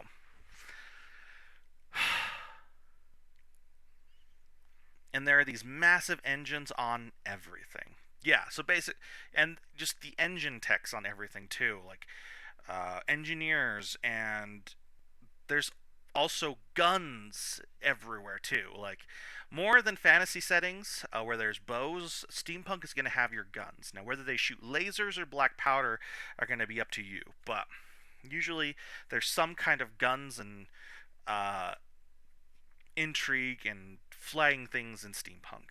Um, and then you're gonna have clockwork prosthetics and automatons. You're gonna have your first, but like kind of rugged-looking robots, and prosthetics actually work, but they're gonna have some limitations.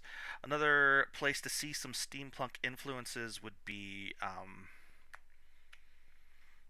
Full Metal Alchemist, where they have those mechanical arms. I believe it's not specifically steampunk, but closer to a different kind of punk. But you'll see those influences in there, where they have the prosthetics that have to be maintained and have wires and everything. And they don't have to have gears everywhere. You can do what Full Metal Alchemist does, where they have like it's obviously robotic, but it's more wires and inner workings, and all you really see is the chassis. Um, but that's kind of the beauty of steampunk: is are you going to show and tell everything with all the gears, or are you going to keep it kind of muted and cover it with a sleeve? And it's all that intrigue too. Um, you just never know what's going to happen at a steampunk party. All right. Classic modern setting. This is exactly what you know. This is everything that you know and what happens around you. Um, Things you're going to see in classic modern settings are going to be things you see just around you. They're going to be smartphones. They're going to just be regular cars on the street. There's going to be high school dramas. There's going to be college shenanigans and frat boys throwing parties. And then what you're also going to see when people write classic modern stories, and if you choose to write classic modern stories, is they're going to dial up the drama. Especially if you're writing a teen novel, um, you're going to dial up the drama to like 11 and a half and break the knob off. It's going to be, oh, my life is over, or oh, she cannot know I like her, or my life is over, or oh, the bullies are picking on me, or oh, the cyberbullying, and I have to I have to uh, uh, revolt by not existing anymore. uh, I get struck. You're gonna You're gonna dial up the drama. The music that you like, you love. It's the thing that you really, really are passionate about. You love to write songs, or you love to write poetry, or you just dial up the drama to 1010. Usually be more modern comedy, but the drama is always dialed up to 10, 11, 12, 13.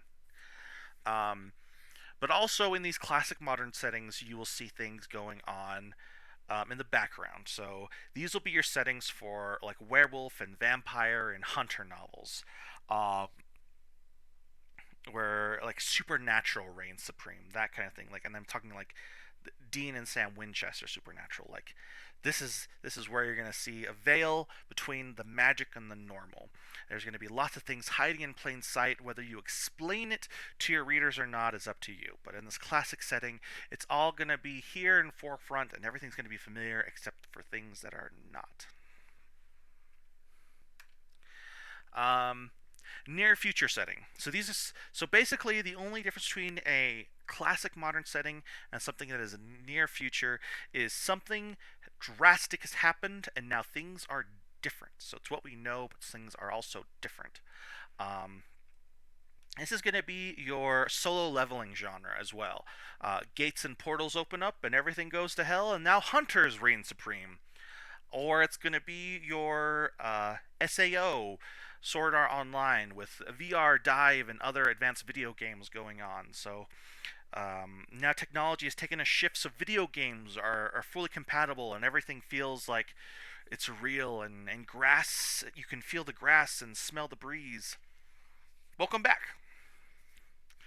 Um, you're also going to see a lot in the near future novels. The world is run by corporate greed and CEOs. And then just kind of like, yeah, gates will open. This is all stuff in the near future setting. You're also going to see lots of slums and gangs and mafia and back alley deals, just like the steampunk settings or the near fantasy settings. Everywhere that you're going to have discrepancies in people are at the top, you're going to have a discrepancy with people at the bottom. Another thing you're going to see very, very commonly in near future settings is going to be gamer lingo. Are they saying things like DPS, or I need to grab aggro, or uh, quoting movies that you know and I know? So that's the near future setting. If you want to write that setting, these are some of the things you're going to see and things you're going to have to address, etc.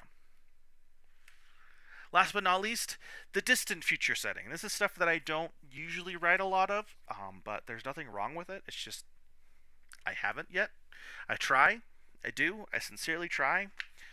But whatever. It's stuff that's distant in the future. This is going to be Star Wars and Star Trek and Star Wars esque ideas where you're going to have spaceships and people are going to talk through holograms, and your settings are going to differ between planets as opposed to Asimov.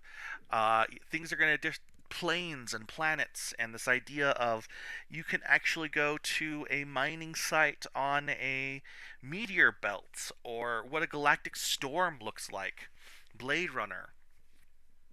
You're also going to have, instead of fantasy races like elves and dwarves and stuff on the same planet, you're going to have aliens. All the aliens you want. As many different kinds as you want. You're going to have space wars are going to be a big deal in the distant future. Especially if you have aliens, you usually have humans who don't get along with those aliens, or vice versa. You're going to have laser guns, or if you're doing things that are Star Wars, yes, you're going to have laser swords, or electric swords, or stuff like that. Write that down. uh, Rule 34, artists, write that down. Well, Rule 34 is all about just writing everything down, if you think about it. And then a big thing you're going to see in distant future novels, especially if there's space travel, is faster than light travel. Usually, this idea of faster than light travel unlocks the rest of the galaxy is something you're going to have to pay attention to if you're writing distant future things. Now, that's going to be if you have a space engine, or a warp drive, or a flux capacitor, or, and I know that's the wrong genre, but it's time travel. But what if you're time traveling in space? Like, you also have to consider that, like, when you travel a distance in space, a certain amount of time happens around you. And Star Wars kind of ignores this fact that when you warp jump through space, you're now just there, like, minutes after you existed, where other novels really pay attention to that. Where if you start at a point and you travel to another point, the world, like people live and die their whole lives by the time you get to that point where only a moment has passed for you. So you really have to address that issue. How are you going to address that issue? Yeah, like exactly like Interstellar. Yeah, and Star Wars was kind of more about the wars. Exactly. So, depending on the story you're going to tell, you're going to have to address that somehow. Maybe just your space engine just ignores that. That's okay. Just that's soft magic. You just explain space engine ignores that. Super simple, easy. But if you really want to get into like the hard tech of it all, you really can go the interstellar route and be like, okay, well, now all this stuff has happened and my wife and kid are now dead, but I've now made it to Mars or to quadrant 46. So that is something you do have to consider if you're writing a space novel, distant future. There are distant future novels that take place on Earth or in other colonies that Earth creates, but these are going to be tropes you're going to see from them as far as everything I know. So, now that we've talked about all of that, everything, I'm sure your brain is just a little bit exploding. Well, now you have to find a middle ground. And now you're like, oh, here we go. Now we have to figure out how to blend these together. And mixing magic and science is a delicate art. And you really can, like, break things or write something really beautiful. Or you can choose to break things or choose vice versa. But it can be very rewarding if you do that. Now, how do you strike that balance? There's a lot of people that are going to give you a lot of different advice on it, a lot of things that you really shouldn't do, and a lot of things that you really should do. And honestly, the only way you're really going to find out which balance works for you and the story you want to tell is trial and error. Yeah, like you could write Gundams in your novel if you really write it well. There are several like fantasy novels that have freaking Gundams in their novels that do it really well. But if you look at Legend of Korra, they have a Gundam in their novel, and everyone criticizes it for being really not done well. So it all depends on the world you want to do and how where that trial and error puts your story. And you can have Gundams in there. You just have to make it work. And you aren't going to figure out how it works until you try something. Now, if you're really freaking out on like where you're gonna find that middle ground, I have a real easy tip for you. This is gonna be my one tip for you as far as finding your middle ground and all this. Okay, it's really easy to forget everything else and all the extra work you have to do if you just prioritize the story you want to tell and your main character. Because at the end of the day, you can write 20 pages of lore, but it's very likely that you're not going to include every god and every technological marvel and every breaking point and every war in your story. You're going to tell what happens to your main character. So tell what happens to your main character. Those are the only things you really have to worry about at the end of the day. If you're like, oh my gosh, I don't know who the god of agriculture is, does he affect your main culture or your story in any way?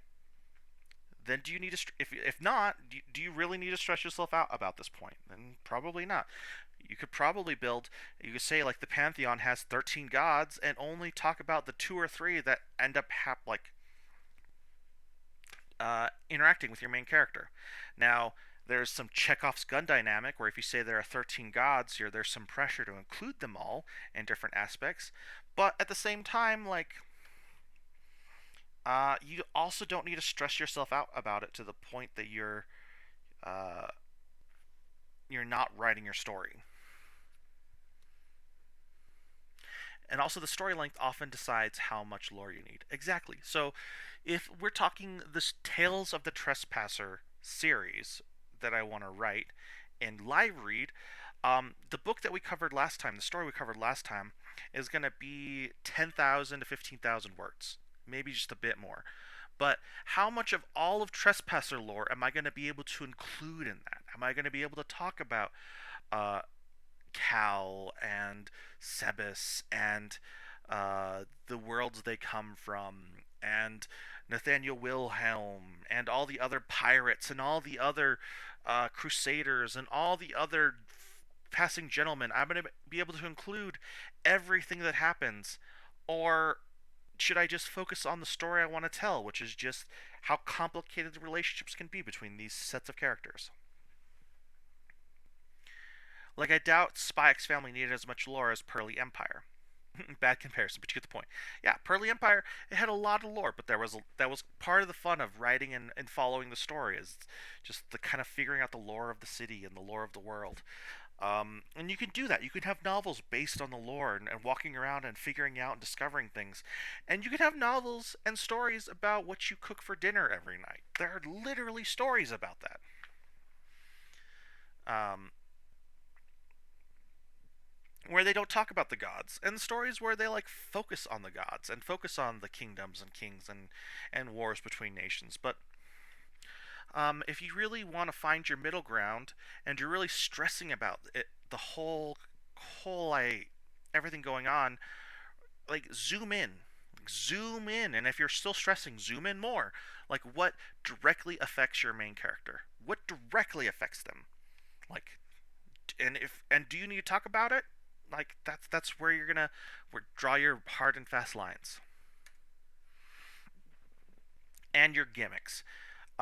Gimmick is kind of an interesting word, and a lot of people are gonna be like, "Oh man, but gimmick is a bad word." No, gimmick is just a word. For better or worse, the gimmick is what you bring to the table in your story. So, whatever unique twist, whatever unique technology, whatever unique magic, whatever unique cheat or trope or character flaw or feature you include, like, that's going to be your gimmick. That's what sets your story above the rest. Um, Sherlock Holmes, its gimmick was that it was written from the perspective of Watson, and Sherlock Holmes was this super ace detective.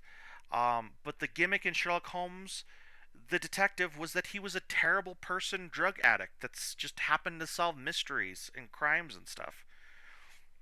But you didn't really solve the crime alongside Sherlock Holmes. He just came out and did it for you. Just at the end of the novel, he's like, you watched Watson watch Sherlock Holmes find all the clues, and he didn't explain it. But at the end, like, you still feel the rise in tension, and then Sherlock Holmes solves everything.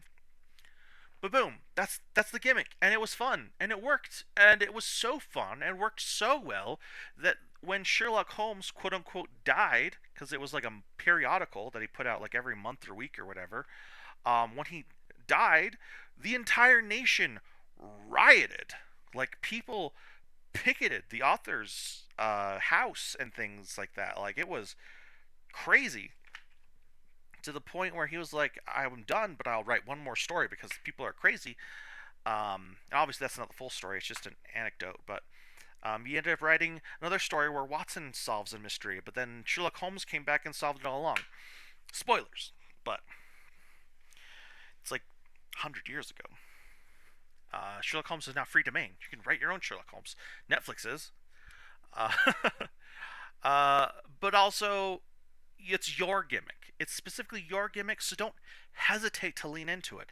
Is your story all about character flaws? Then lean into those character flaws. Lean into how they affect the character and the story at play. Is your story about cooking? Well, then lean into the cooking. Lean into how he gets the items and how he fillets the meats and how he adds and dries the herbs and stuff like that. Like, just lean into it. Food Wars is a good example of them leaning into their gimmick. Um, the food is so good, people lose their clothes. Some guy, he literally gets more muscular and more shiny when he eats delicious food. Like, and that's just the more uh, tame of the stuff. But all the food in this show is like hyper realistic, and it's food you can actually cook. I mean, if you did all the things and had all the equipment, but whatever cheap power you give your MC. There's literally uh, entire isekai novels where they do Minecraft gimmicks. There's isekai novels where they do I was born as a slime, or I tamed a slime, or I was like uh, there were slimes around me, or I killed slimes. Like, there's a whole subgenre of isekai slimes. We don't talk about the blue arc. Oof. Um, anyways, because we don't talk about blue arc. Whatever unique magic is being used by our main character, you just lean into it. The setting, the unique setting, blah. Unique setting gimmick can be the tweak. Your unique tweak can be the setting. Your unique gimmick can be the unique setting tweak. My brain is frying. And then there's Tensei Terraria. I don't think I've read that one, but I don't know a lot of manga by their Tensei Japanese names, or word for word. But probably read all of them. um,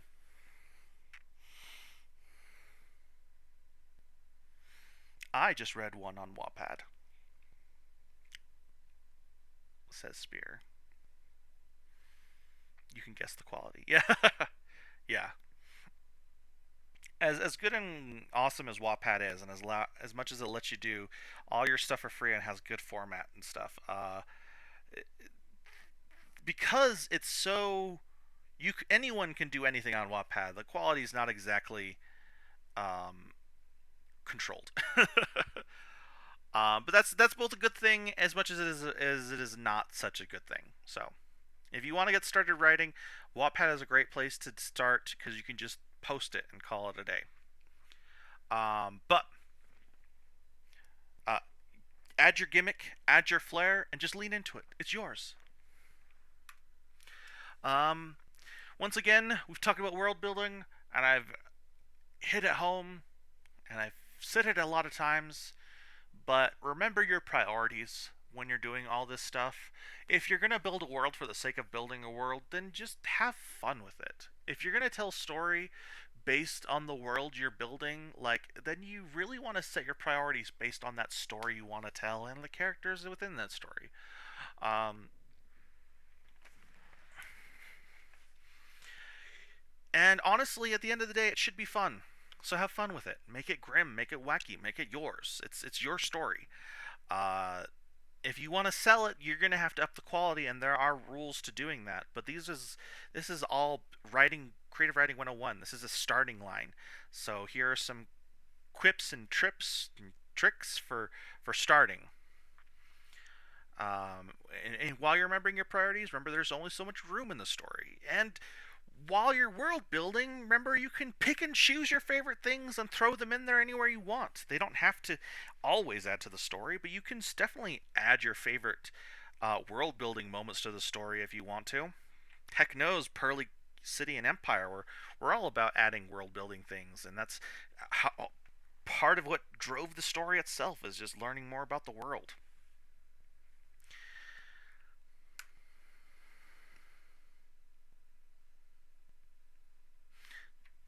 Also, why not write two stories if you like something a lot? Says Spear. Yeah. Um, Going back to Tales of the Pearly City, I was writing a Fox Tales at the same time. Just one part of it was just because I had so many ideas. Another part of it was I was just full to bursting. So while I was writing Pearly City, I took a break and wrote some Foxtail stuff. And when I got to about 50,000 words, I was like, well, wow, I have a lot of material. I might as well just post it. And then Foxtails became super successful. So, anyways, um, takeaways. Now that you have tools to make your own world, make one, make five, make 17. Like, it's all trial and error. Like, trial. You can't error if you never trial.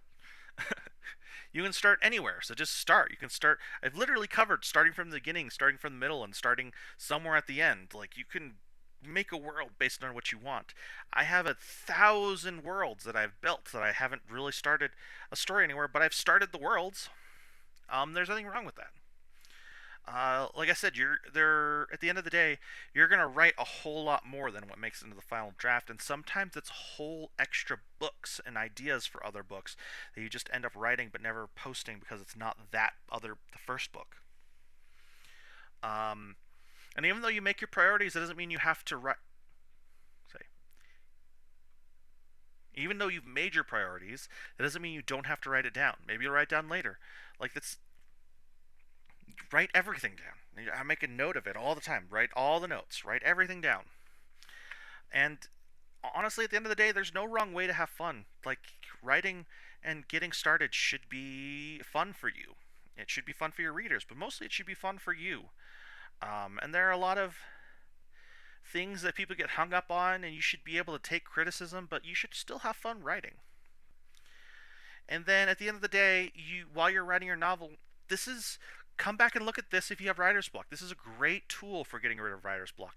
Start fleshing out your world in other ways. Maybe you just don't know enough about your world or your characters to keep writing because you just don't know what happens next. So,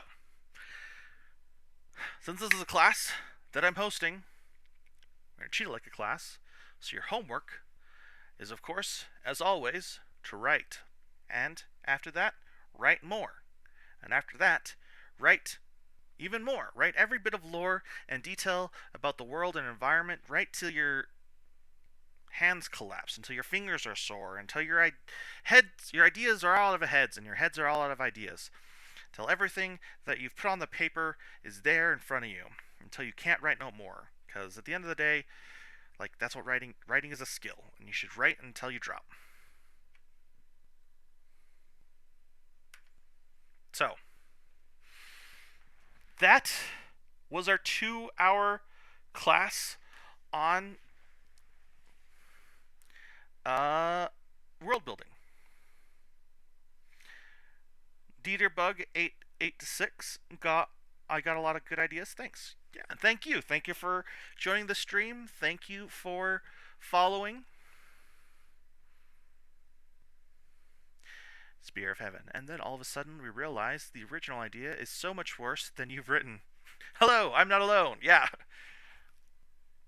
I haven't looked at our who is watching number, because usually it scares me.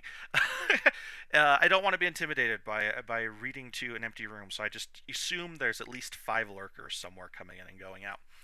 But yeah, so that is our in-depth and expanded look at world building. Like I said, it was very basic. It's all just to give you a starting point if you have no idea where to start, to give you some tools to use in case you don't have them all.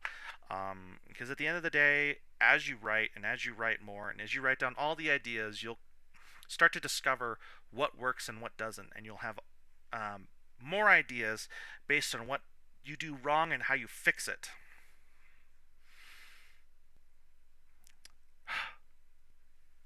Said a lot. Dieterbug, I've already had to change the beginning of my novel like 3 times. I feel that so hard. You have no idea the amount of books and stories that I've had 3 or 4 different starts on. Or have entire lore for. One of my future novels I have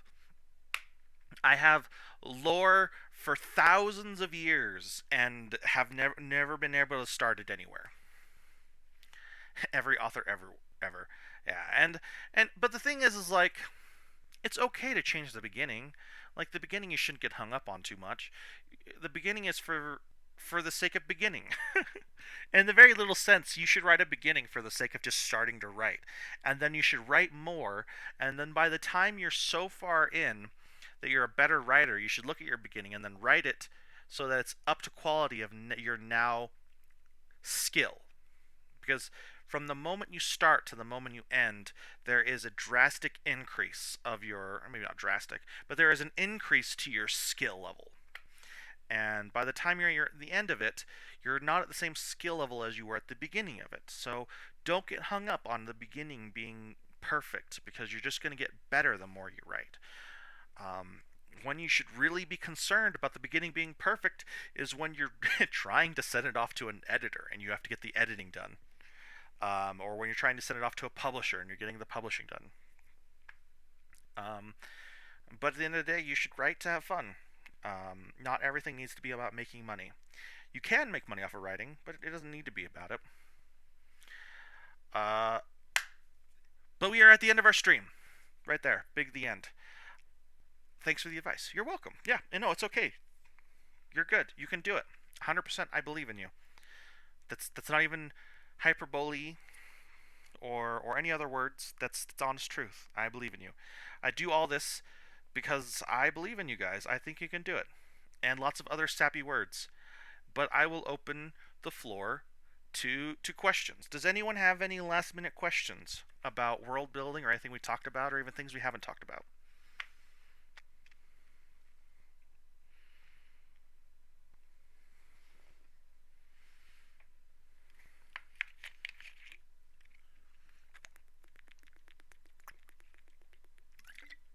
Taking a drink because I've actually just talked for 2 hours straight. Spear of Heaven says good luck. Dieterbug886. And Dieterbug says Spear of Heaven. Thanks. Yes, water is good. Mine's not quite water. It's like mostly water with a little bit of crystal light.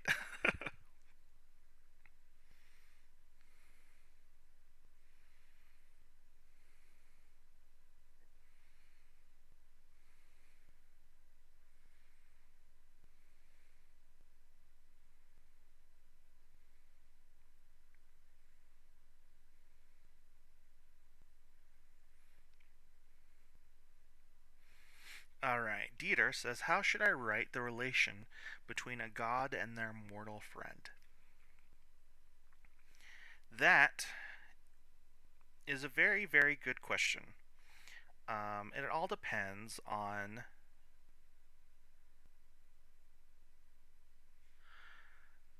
the dynamic you set up between gods and mortals to begin with.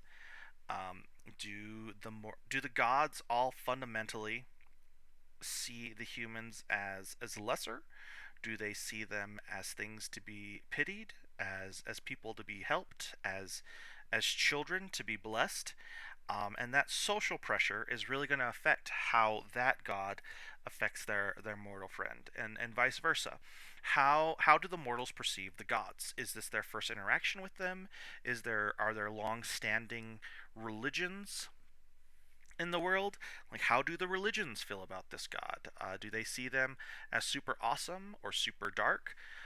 If this god is a god of light and wholesomeness and the god of agriculture or whatever, is going to vastly change the relationship you portray than if your god is like the god of darkness or the god of blood or something. If they're the god of something controversial, then they probably are going to treat this relationship in so much a little bit more trepidatiously, if that's a word, with a little bit of trepidation, until they get to know them better. Um, and at what point do they start to see each other as not just a god and a mortal, but see each other as peers? And how do they treat each other as peers? Do they treat each other as brothers, as sisters, as awkward, tense love interests? So what I would advise you start is what are the social norms and how are they going against them to become friends, or how are they uh, going along with them to become even better friends. One relationship I can give in comparison to this is in Foxtales and Fairy Tales, in the lore, there is Inari, the god of the moon and a protector god, and then there is the hero that is summoned to this world, who is um, Zen, I believe his name was. It's been a while since I wrote it, but essentially, the human nation performed a ritual that subsequently, quote unquote, kidnapped a human from another world, at bringing Zen to this world. And Inari, who used to protect the humans, is a little bit pissed at this because uh, they've committed this taboo in his eyes. So he adopts Zen and teaches him how to fight, but Zen is casual with him because of his background, and ends up helping him in his ways of uh, wooing the girl he likes, in so many words. Let's see here. Going back, Spear says, there are some ideas I have. Scaramouche, sorry, I had to. You can dig into the backstory of both of them. Why would they go outside their own race? Yeah, Zen. And then Dieterbug follows up with, it's a fallen god that needs to redeem himself to be accepted by his family again. So, and then talking about Zen, who decided to pull a Chad move out to ask out the enemy queen. Yeah, that's right. Zen did propose to essentially the demon queen of the enemy nation at the end of the day. But yeah, it's a fallen god who needs to be who needs to redeem himself to be accepted by his family again. I'm assuming his family is the family of gods. Um, the the the way I perceive this relationship happening is that this god falls and he has no one to lean upon, and then this human finds him and becomes somewhat of a savior to him. Maybe the human thinks he's just some bum on the road and just treats him like with genuine kindness, and the god gets kind of uh, this look at what genuine kindness looks like to a total stranger, until he finally reveals that he is a god to his human friend when something happens where he needs to use his god powers.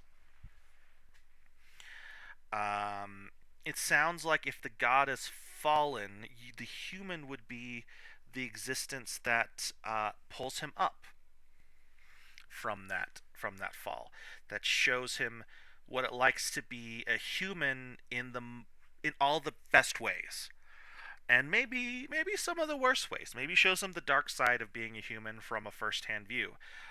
Why being a human isn't always black and white. Maybe getting away with things is an important thing this god has to learn. So I would they the god probably learns a lot from the human and sees him first as a helpful, um, helpful mentor, and a and an unconditional friend where he learns new experiences from. That's that's my advice. That's how I would write it. Zen, who asked her to be so hot? Another something is how to kill a god, or something like that. So Hermes walks away from Olympus and adopts a family in Italy, I think. You can use that as reference. Okay. Yeah. Like I said, it would depend on the social norms a lot too. How does this human perceive the god after he reveals that he's a god?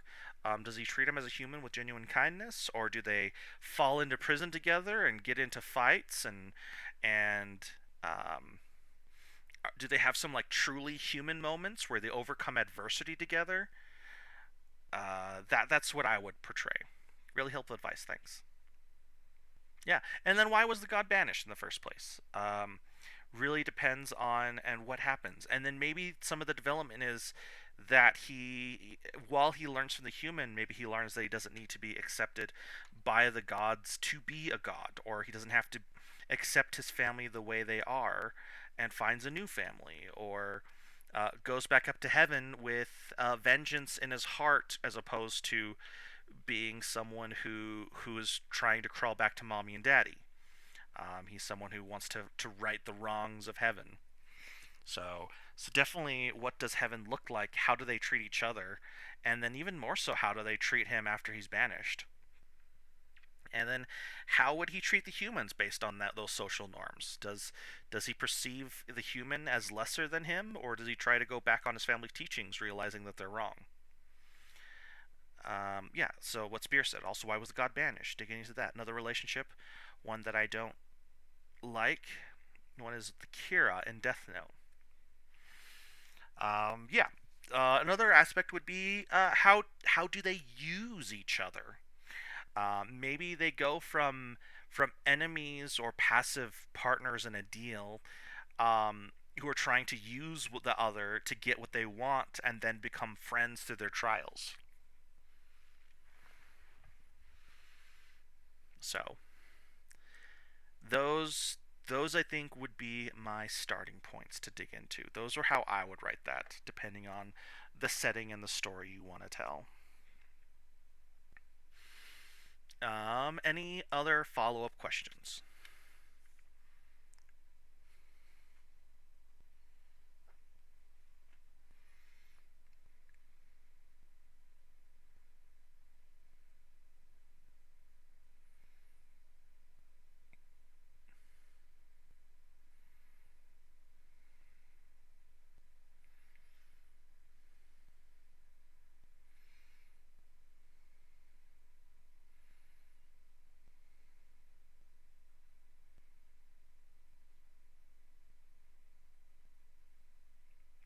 Spear says, I have a story idea. A few. Well, that's awesome to have story ideas. Do you want to bounce them off me? We can do that here and now. And then Dieterbug says, when will the next class be? So I usually host my classes on Wednesdays at 10. So every Wednesday at 10, I will host a class on something or do something usually writer oriented. Um, so that's my day to do something writer oriented and like in a classroom setting. And usually they're not 2 hours long, and when they go shorter, I'll play like Dead Cells and do like a couple runs afterwards to fill up the time. Today I probably won't do Dead Cells and stuff right afterwards. I have to get showered, ready for the day. um, my days are broken, but it's been a hot minute since I showered and I feel icky. So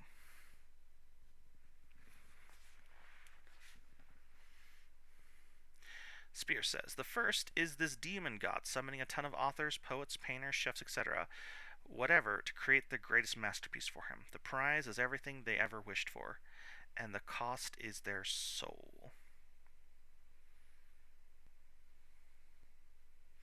That is an interesting concept. So the main problem is the demon's personality.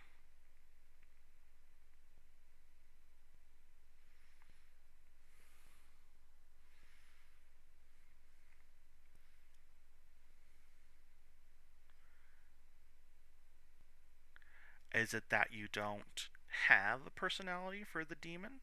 Because it's a really cool idea. Although Dieterbug says it's a really cool idea. Spear says, I'm thinking of an absolutely art crazed demon. Um,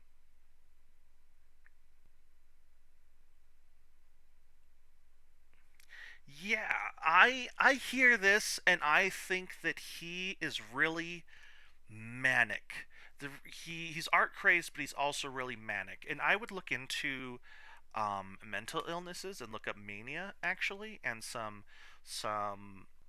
like bipolar with mania, because I've witnessed some of those people, and what they usually do when they get their spurts of mania is they'll get really really really into like one topic or one idea, and they'll devote everything to it, and it's a little bit like ADHD but like on a worst side.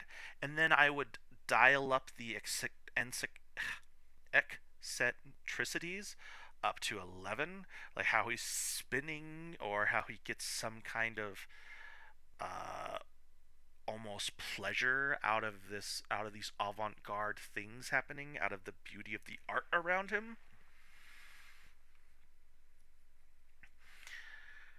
And part of the summoning process is actually giving away the demon's own soul identity to summon them.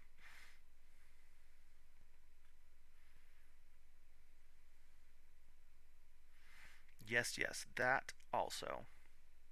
Yeah, so that's how I would run the character. I would run them because if it's a demon, you want to really expose this idea of whatever they're doing. It's probably not healthy. Um, and maybe because he's a demon, because it's not healthy, it's healthy for him. But on a normal person, it wouldn't be a healthy passion. But because he's got this power and these things, I'll really expose how what he's able to do to get away from it, and how he never had a mom that says, "Don't make that face; your face will stay that way," kind of person around in his life. No one who gave him any social cues, except for maybe like a class on gentlemen, and how he does the mania thing in his own time, and then maybe in front of them he's a proper gentleman and an art connoisseur. But then like in his when he like sees the artwork, he experiences this euphoric pleasure in the taste of the food and the process of the art, in the culture that they share, and you always kind of feel his eye watching with this unnerving glee through his mask, or through his mask, either literal or figurative. And this is his greatest masterpiece. The artists competing do art, their desperation, the mania of the artist. Yes, and he feeds off of this idea, this creative energy, like he's a reverse muse, where muses will give inspiration to the artists, and the artists will take it to create these masterpieces. But he is like reverse feeding on them. He's giving them a task, and they're doing that task, and in doing that task they're being inspired, but that inspiration is kind of wafting into the air, and this the beauty of the sweat of their brow, he's like sucking it up almost like an incubus. um,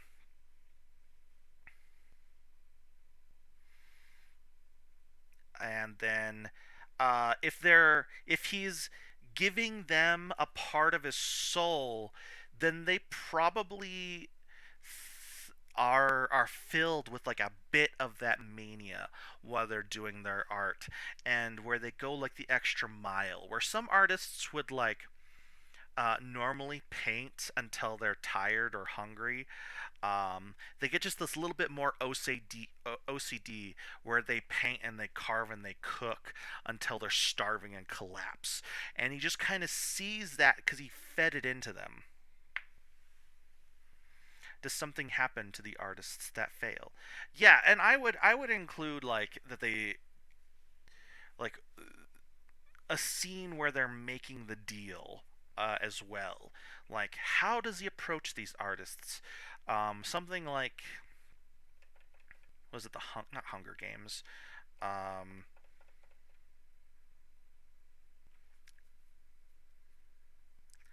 well, actually, the paint is their soul.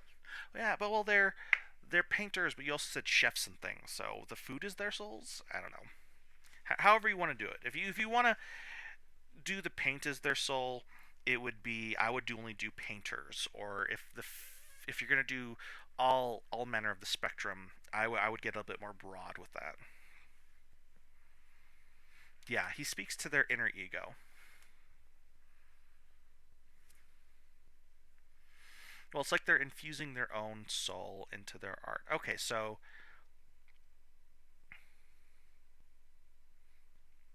that's very demony. Okay, I like that. So yeah, so I would go back and I would look at the storyboarding segments that I did, and really nail down a beginning, a middle, and an end, and work on the story arc, and then plot your scenes out that way. Because at the very least, you're gonna want to plot out like the beginning of the story and our hero or heroes, and the end of the story, like who ends up winning and why and how. And then you really want to hit that climax. Do they die in the climax? And is the ending like this artist like reveling in like the scene of all the artwork and all the artists on the floor, just dead and dead bodies? Like, um, yes, I would narrow down um, how long you want it to be, and then pick the choice scenes you want to show how uh, what you want to portray in the story. Do you want to portray how evil this demon is, how um, how passionate these artists are, how desperate they are to win? Is there one artist that accidentally signed the bargain while he was um, drunk and now is trying to renege on it? So I also look on like what the group is doing versus what this one person is doing. because this is a very unique setting where but at a certain point, all of these contestants are going to be doing one thing. Who's the one guy doing that one other thing?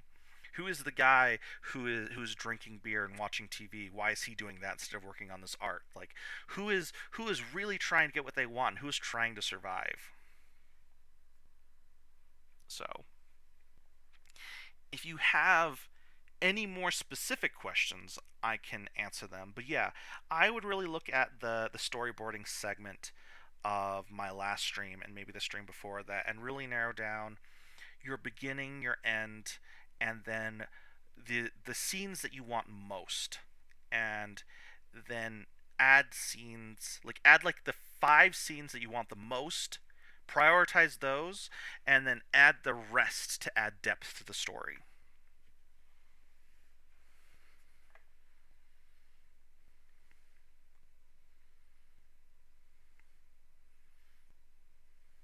One more, a fantasy therapist. Okay, we'll stick around for that.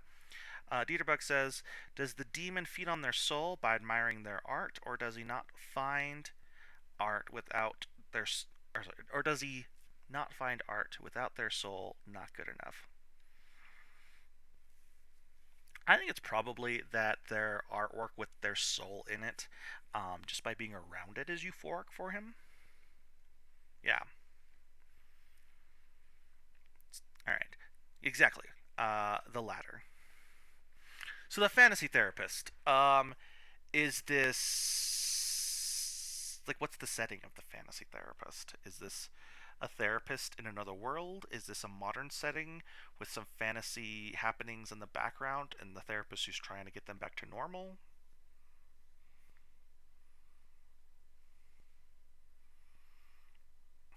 Is this a therapist that the king and queen would go to fix their marriage? Isekai therapist. Okay, so a therapist goes into another world and is isekai and tries to help them. Um,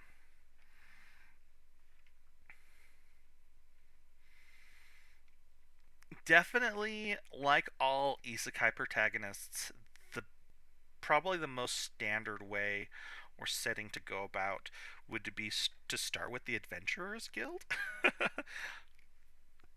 and find quests that way, and then maybe solves their marital problems while doing deliveries, and then he starts getting requested for those specialized therapeutic tasks to the point where he can finally open up um, his own store. What would you call it? His own office. And people come in with their, and then you could start somewhere in the middle where he's got his office, and people are coming in who have lost their parties and are going through crap, or where the king and queen are like in disguise and showing up and have all sorts of marital problems.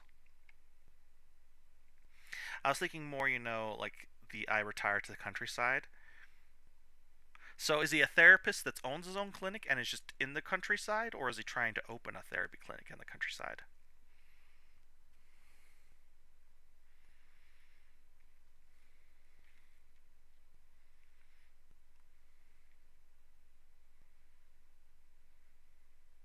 Yeah, I mean, like he opened in the countryside.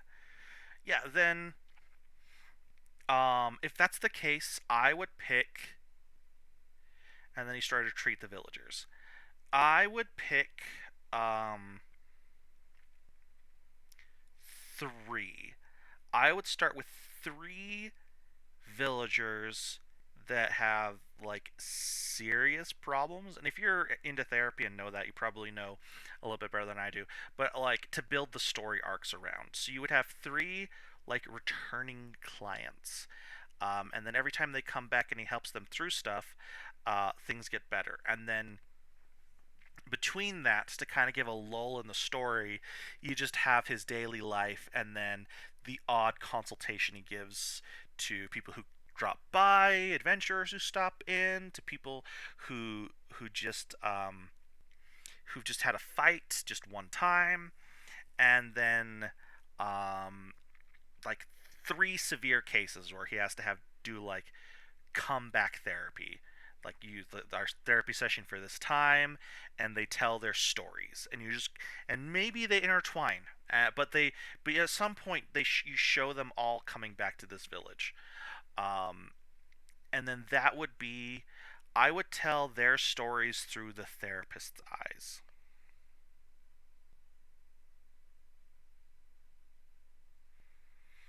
I was thinking that maybe slowly I could make it world hopping after he helps those returning customers.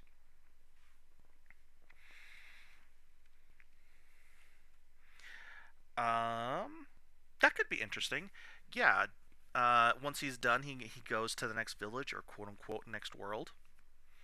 Um, you definitely have to plot out, like I said earlier, the beginning and the ending.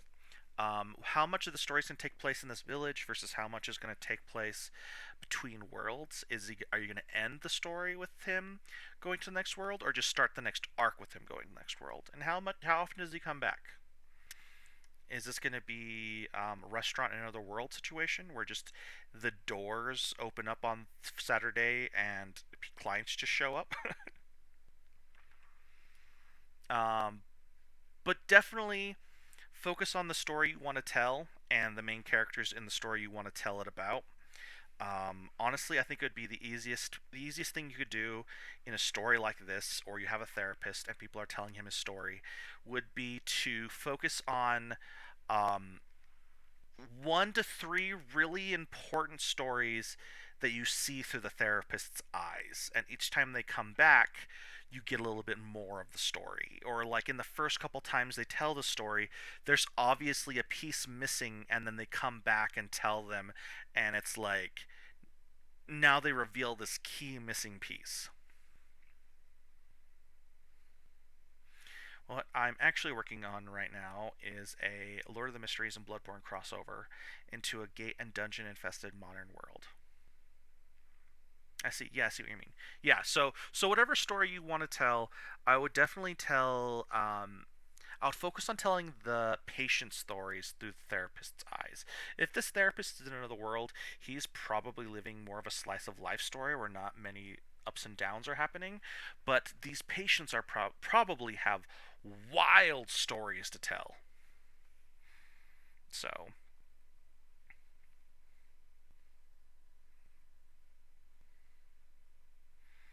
so tell the wild stories. Um.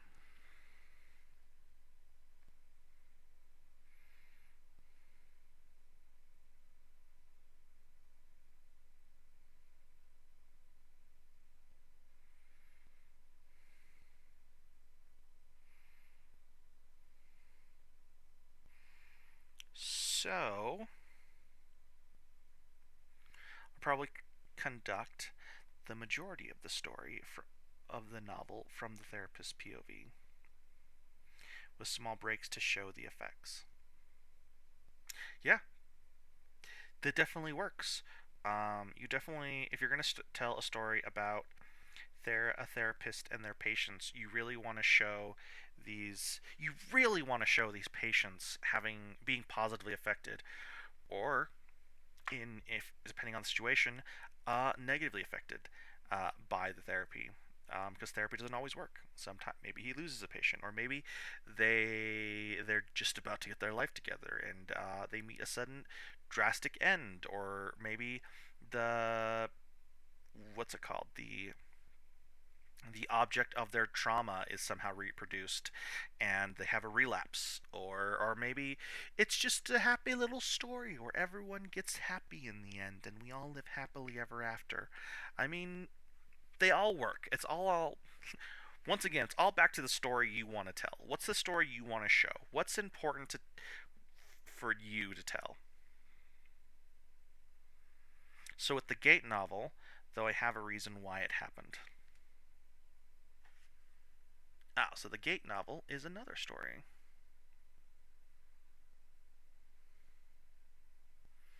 Okay, so what I'm actually working on right now is a Lord of the Mysteries and Bloodborne crossover into a gate and dungeon infested world. But I feel it's a bit of, astronomical odds.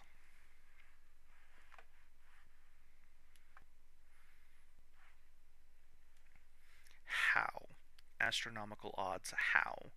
Like, the humans are super well off, or the humans are super screwed?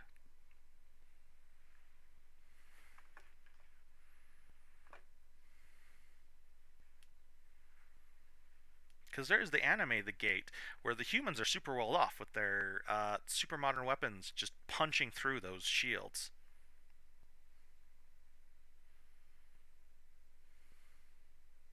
So the gate occurs due to the meeting of dimensions when they brush past each other. A good way to start, a good world building moment. I like it, it's effective.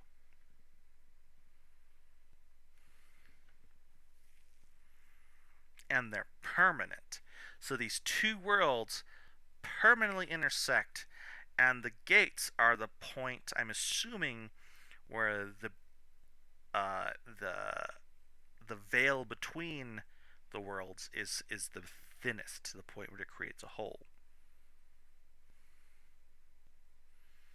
And so, if we're looking at Lord of the Mysteries and Bloodborne crossover, on one side we have Cthulhu, um, Eldritch Gothic horror, and on the other side we have super standard humans going human mode, like classic modern.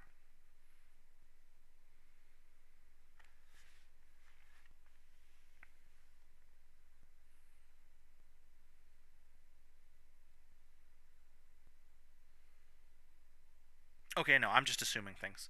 Uh, so essentially, after around a decade or two, Earth stops trying to fight back, or rather becomes a hub for multiple worlds. Wait, what? I was typing and couldn't hear you. Okay.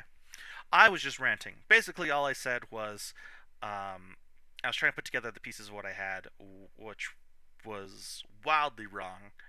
But essentially, I implied that the gates were created by the thin veil between the worlds, being the thin part, and on one side we have Bloodborne Gothic horror, and on the other side we have super standard human world. Is that correct? Or are there now multiple gates with multiple dimensions opening all over the world?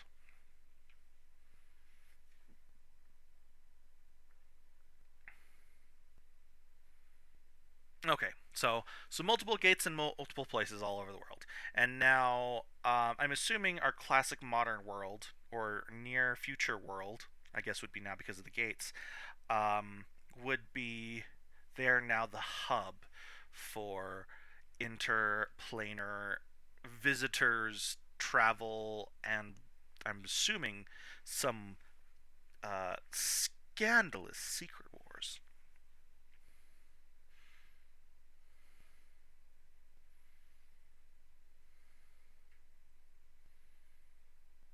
Now, by pure chance, brushes past both LOT capital M and Bloodborne E at the same time. Of course, Earth is having its own political problems.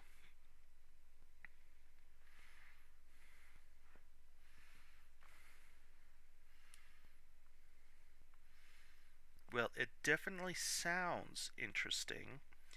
Um, with with this world being a hub for worlds,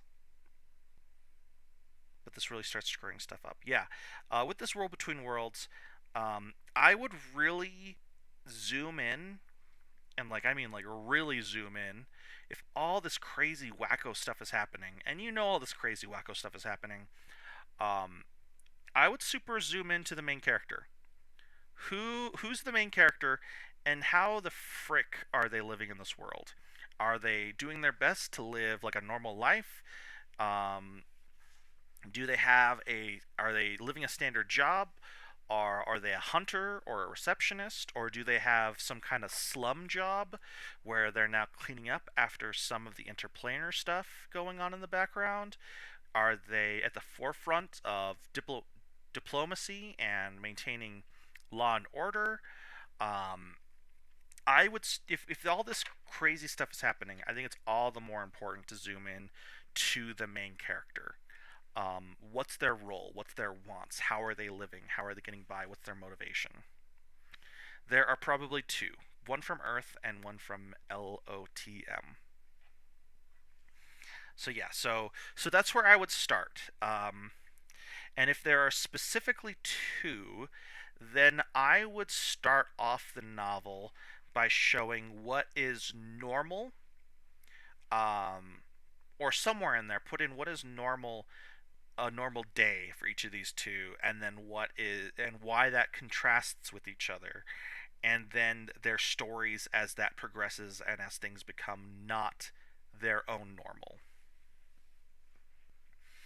I would also focus on the ending of the story and how you're going to take these two different characters from the beginning where they're living their normal lives to that ending. At what point are they going to cross? At what points are they going to fight each other? And at what points they're going to cooperate with each other? And their relationships as those go on. Um, and whether that ending point is where they both die or whether they succeed in their goal, um, definitely you have a lot going on, but you need to start zooming into what affects these characters on a day-to-day basis, and then what affects these characters in the story you want to tell about them and what sets them on this journey. Um, Dieterbug says, are the writers of LOTM and Bloodborne from said world, and they just told the stories from their home world.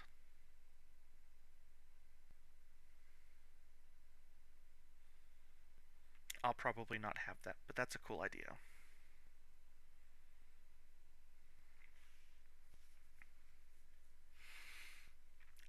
But yeah, since those people know a lot more than myself. Um, so yeah, so figure out your priorities with what story you want to tell. Um, like nail down what story you want to tell, and then use the characters to tell it. Yeah, no, I can't think of what they would do. But you definitely have an interesting concept, and it definitely feels like one of those journeys where you're going to have, as a writer, you're going to have a whole lot of lore that you're going to write down and build up, and a lot of things happening in the background. But you're going to face a struggle where you're not going to be able to include every little thing in the story you want to tell. So, so that's going to be your biggest obstacle to overcome is honing in on the story and zooming out away from all of the little tiny crises that could be happening.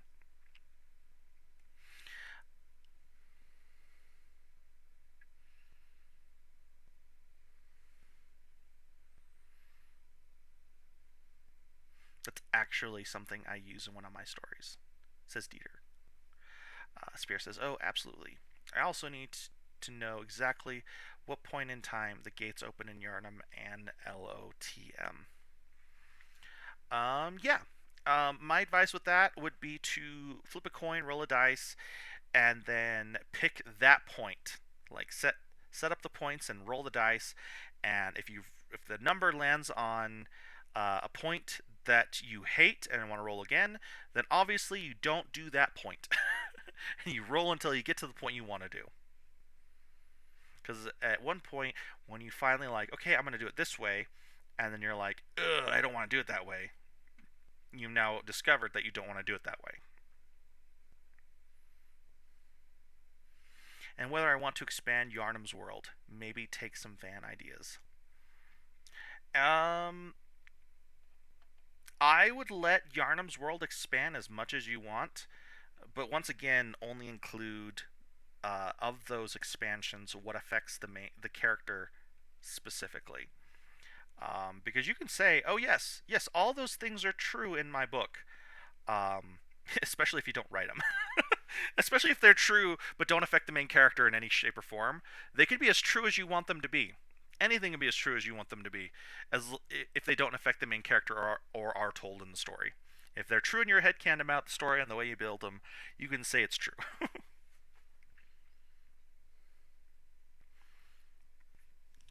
And at that point, they only become canon once they happen or intersect with your main character's story.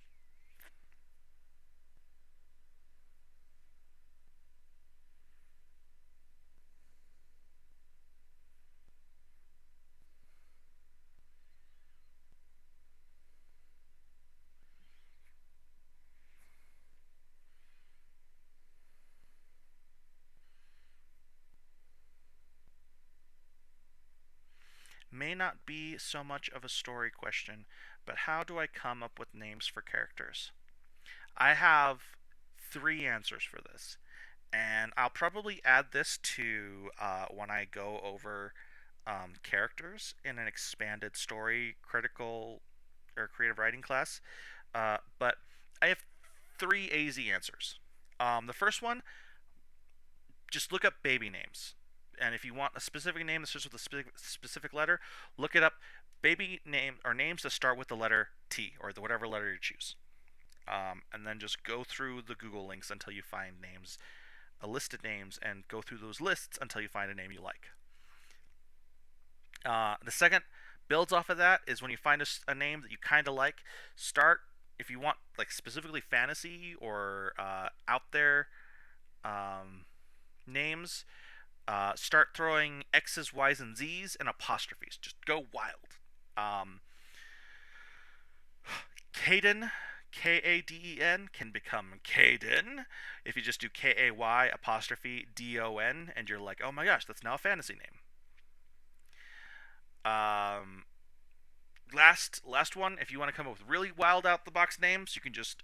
What I do is I just go hog wild and bang keys on my keyboard and just a random word doc, and then I just go through that word doc, and in that random assortment of letters that I've typed, I just try to pick out things that look like words and that could be names, and then I just grab a list of those, and then when I need a character with a name, I just go over that list.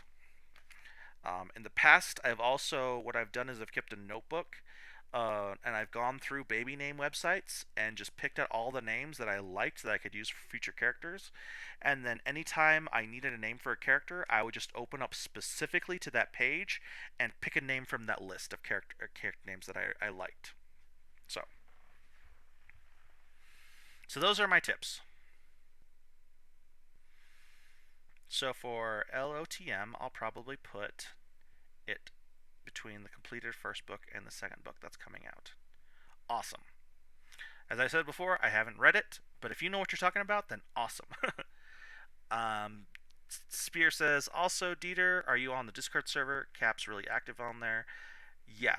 So if you don't know, I'm really active on the server. It's probably the place I'm the most active, and you'll get the most direct um, answers and questions out of me. I post in uh, dry dock announcements, advertisements, or whatever. Whenever I post a chapter, whenever I do a stream, I'll post random things in the main. I play FGO and Arknights and Genshin Impact, and whenever I'm really active in those games, I'll post my progress or pulls or characters or just art. I answer questions. I answer not stupid questions and questions for the captain. Sometimes I just leave them for the crowd or I ignore them if they're just like ridiculous questions. Um, but yeah, I'm really active on the Discord. If you need that link, uh, if you go to my Patreon page, it's linked on my. It should be linked on my Twitch main page. There's a link on my Patreon page. I just didn't want to put it on my Twitch page because there's already a link there. So yeah, so anyone who's watching this, future reference, there's a link on my Patreon page for just about everything. Also, random name generator, those work too. They're particularly good for races. And then Spear of Heaven says FGGO. Yeah. Fate Grand Order, that's FGO. I've been playing that game for the better part of 3 to 5 years now. Uh, have many, many raid characters. I am actually, today even, I played it and did events in it. Could not roll the limited character, and I was super butthurt. But yeah, I love it. I play it all the time. I have my own list of memes. I am a quick meta main for those of you who know anything about it. I love the quick characters and quick meta. Um, very biased towards them because my first character was uh, Okita Soji. She was my first 5-star character, and she was a quick single target noble phantasm destroyer person, and uh, I became quick meta thanks to her. So all the quick characters I try to get, I try to use. I'm also a super fan of Rinface characters, so I have Ishtar, Ereshkigal, and Space Ishtar, and Swimsuit Ishtar. So, um, obviously, I'm a simp for all sorts of other characters too. Um, my Francis Drake, she's the only one that I have bond level up to 10. So, I could go off forever. I could talk about FGO. I might play it on stream, but I've decided against doing it right away just because it's really glitchy right now. I don't have a phone that could play it um, without the glitches yet. It just is a little bit laggy, and I don't know if that's my phone or if that's the game itself, because I've heard talk that it might be the game itself. But I really enjoy it. It's a little bit harder to get into for some people, but I play it all the time. Also, I simped for Morrigan, is what Pierce says. Yeah, actually, I simped for Morrigan before she was even a character. I was waiting for her to come out for a long time, and because I'm a quick meta person, I was really hoping that she would be a quick meta support and be super awesome at it. And also, Proto Merlin, who was a girl, I was hoping for the same thing. Uh, but I also simp for Morgan. I think she's hot and awesome. And Arknights is also great. I played that today as well. And the only thing I have wrong with Arknights that I like with FGO is FGO. I have 1,000 apples, golden apples, and all the stuff that gives you the stamina so you can keep playing. And Arknights, they have like expiration date where apples do not. So, anyways, Spear says, so I got a few notes down, and I'll post the messy page on writing tips. Yeah, yeah. This is not. This is not. This is a creative writing class, and of course, teachers always get off topic, and it's the funnest part to listen to them ramble when off topic. When you're just waiting for the clock to run down. But at this point, our clock is running up because we are at 2.5 hours. So I will open the floor to one last question, and then we have got to cut it.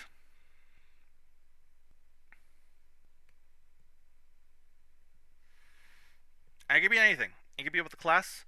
It could be about my favorite FGO or Arknights character, or why I play, or what I'm doing right now, what favorite game is.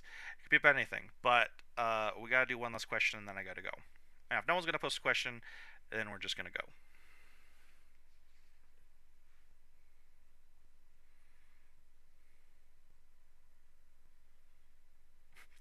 Unmask thyself. No. Uh, I when I created my Patreon, I did it with a few resolutions in mind. The first resolution was I made Trespassers canon.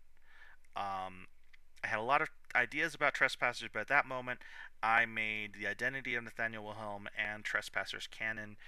Even though I didn't tell anyone about it, that's the moment they became canon. And I also, at that point, resolved myself whether I was going to reveal my personal life and name and face, or if I was going to keep up the imagery and facade and pseudonym Nathaniel Wilhelm. And I decided to hold out and separate my personal life um, from my writer life, so I could write whatever I wanted without my family and more conservative people in my life being all huff and puffy about it, but be able to do exactly what I wanted, how I wanted, when I wanted, how I wanted. So, for the foreseeable future, I will tell people in my personal life, go read my books and announce myself as Nathaniel Wilhelm. For people who meet me as Nathaniel Wilhelm, um, I will maintain my pirate self as much as possible to keep my work life and personal life separate. So, Spear has one last one. How do you think the Academy Isle principal will react to a former graduate asking to buy a bit of order and chaos essence? Um, that is an excellent question. I don't think people would ask the principal um, for that. Um, I think it would be done, and I don't think he would care much. And for this specific reason, I think it would be done on the back end in the back alleys, people selling chaos and order essences.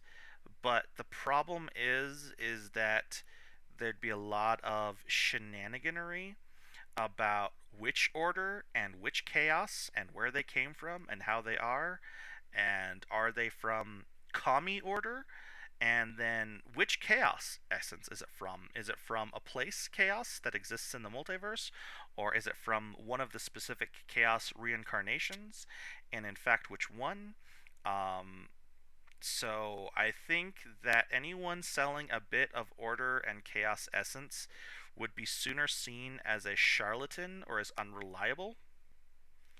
Um,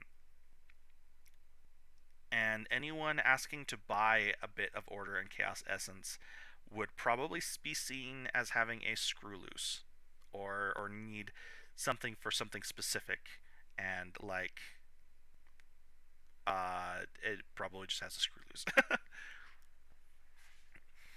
Nobody's hoarding order and chaos essence. It's also kind of everywhere, but also nowhere. It's one of those things that's everywhere and nowhere all at the same time. Is it from Order Kami herself, and which order, and which Kami, or is it from the order of everything itself? So it's so arbitrary that it'd be like selling a piece of time.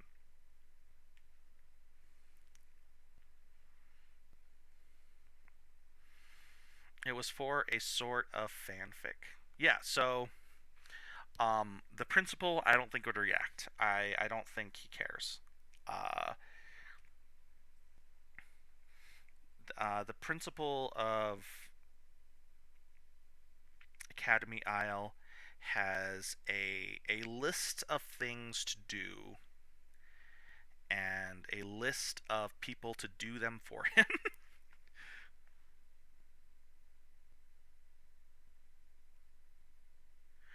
I was planning on writing a character who got a bit of essence and then tried to figure out what made them so special. So yeah, so one of my ideas for Academy Isle that may play into this, that hasn't become super canon yet, but is in the process of being formulated into canon, is this idea that a religion among trespassers is probably more prolific among beasts and crusaders, and figuring out what their backstory is. and that Crusaders probably think themselves as an arm of Order, whether they're choosing to be or whether they're directly from Order Kami, who created trespassers to carry out her will, and that's why there are rules. To beings who believe that trespassers are extensions of chaos to spread more chaos, to create more events, so that the entire bit of everything is more interesting. And if you're not breaking the rules, then you're not living at the edge enough. So the entire thing is basically him not liking the great game and deciding to flip the bird on both Order and Academy Isle. Um, the problem with flipping the bird on Order is that she's so permanently ambiguous and part of all things, and that the realms where she does not exist, where people have essentially killed Order, have become closed off from the greater story. And so some people have gone to these realms that where Order exists to kill her, and then it becomes a shut off. And people from the outside don't know if it's shut off, and everyone inside that world are disappeared forever, or are gone, or dead, or still living and just unable to access the rest of the multiverse. And so they theorize that Order may be also part of the conduitness, because she's everywhere in the multiverse, that she plays a part in why it's all interconnected. Um, so yeah. Uh,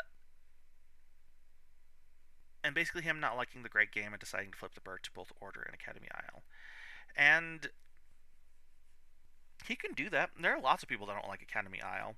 Um, it's a basically a den of thieves. So my idea is that this one bloke who was originally a pirate defects and then goes beyond Order itself to something that was never found.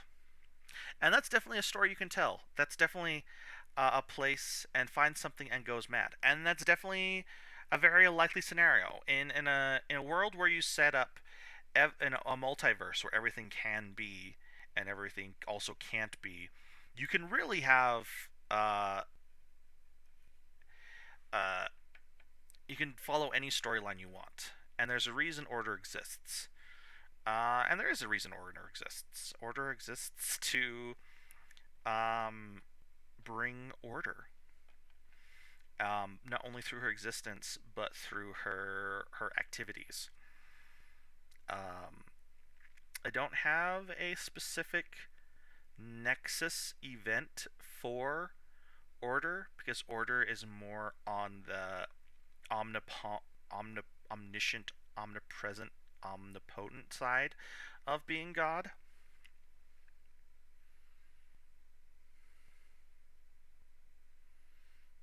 I was planning on him becoming a sort of half-crazed Mikolash, or maybe something like that.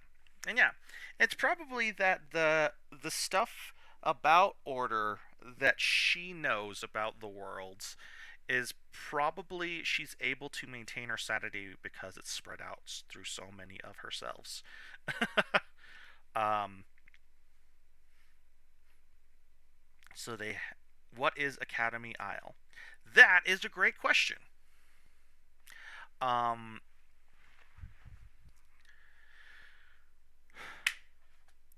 in refer to episode 1. Yeah, so if you go back to my debut stream, I essentially talk about the whole shebang, everything lore based about what trespassers are in Academy Isle. For in a short summary of Academy Isle, um, my stories are all about isekai characters, and every isekai character is technically a trespasser, but More advanced trespassers are those who go between more than one worlds until they gain the ability to um, consciously and proactively go and choose worlds they go to. And at a certain point, this culture of entity who world hop as they do are called trespassers because they go to worlds they're not supposed to belong in. In between all these worlds and multi-worlds and multiverses and storyscapes, there is only one place where they all there's only one real tangible location outside of all of these supposed multiverses, called Academy Isle. And on Academy Isle, or Outer Isle as some people call it, is a school for trespassers to learn about the rules and how to be better, bigger, stronger trespassers with magic and skills and abilities, etc. Um, and Academy Isle is essentially a nexus point for uh, and a docking bay for all these trespassers. So they go to school there to learn how to be a trespasser, how to do it properly, and more importantly, to follow the rules. And the rules are essentially the laws that bind trespassers that supersedes every single one of their cheat abilities. So if a trespasser has the ability to be invulnerable and immortal, the rules, if they break them, will make them mortal and vulnerable. And most of the rules revolve around essentially leaving worlds as you left them, or at least not causing significant enough change to those worlds where through your other world knowledge that it breaks them. So usually there is like an offset of one, where if you change it just by one, you're fine. So if you go to another world once and you stay there and retire there, you're usually pretty safe. But if you're coming and going and using all of your super otherworld powers to destroy a world and throw off its infrastructure and command it as you will or destroy it as you will, usually at some point you're vulnerable enough to and break the rules enough that someone else can come along and straight up murk you. Anyways, so Academy Isle, long story short, is a place between the multi worlds where it's its own entity where trespassers and only trespassers can come and go from.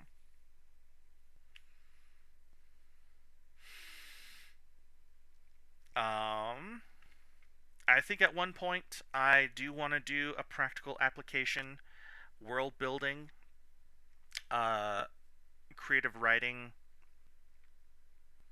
class on World Building Academy Isle. So just like I did a storyboarding session on a Tales of the Trespasser episode, short story, I'm going to do a world building session on specifically Academy Isle.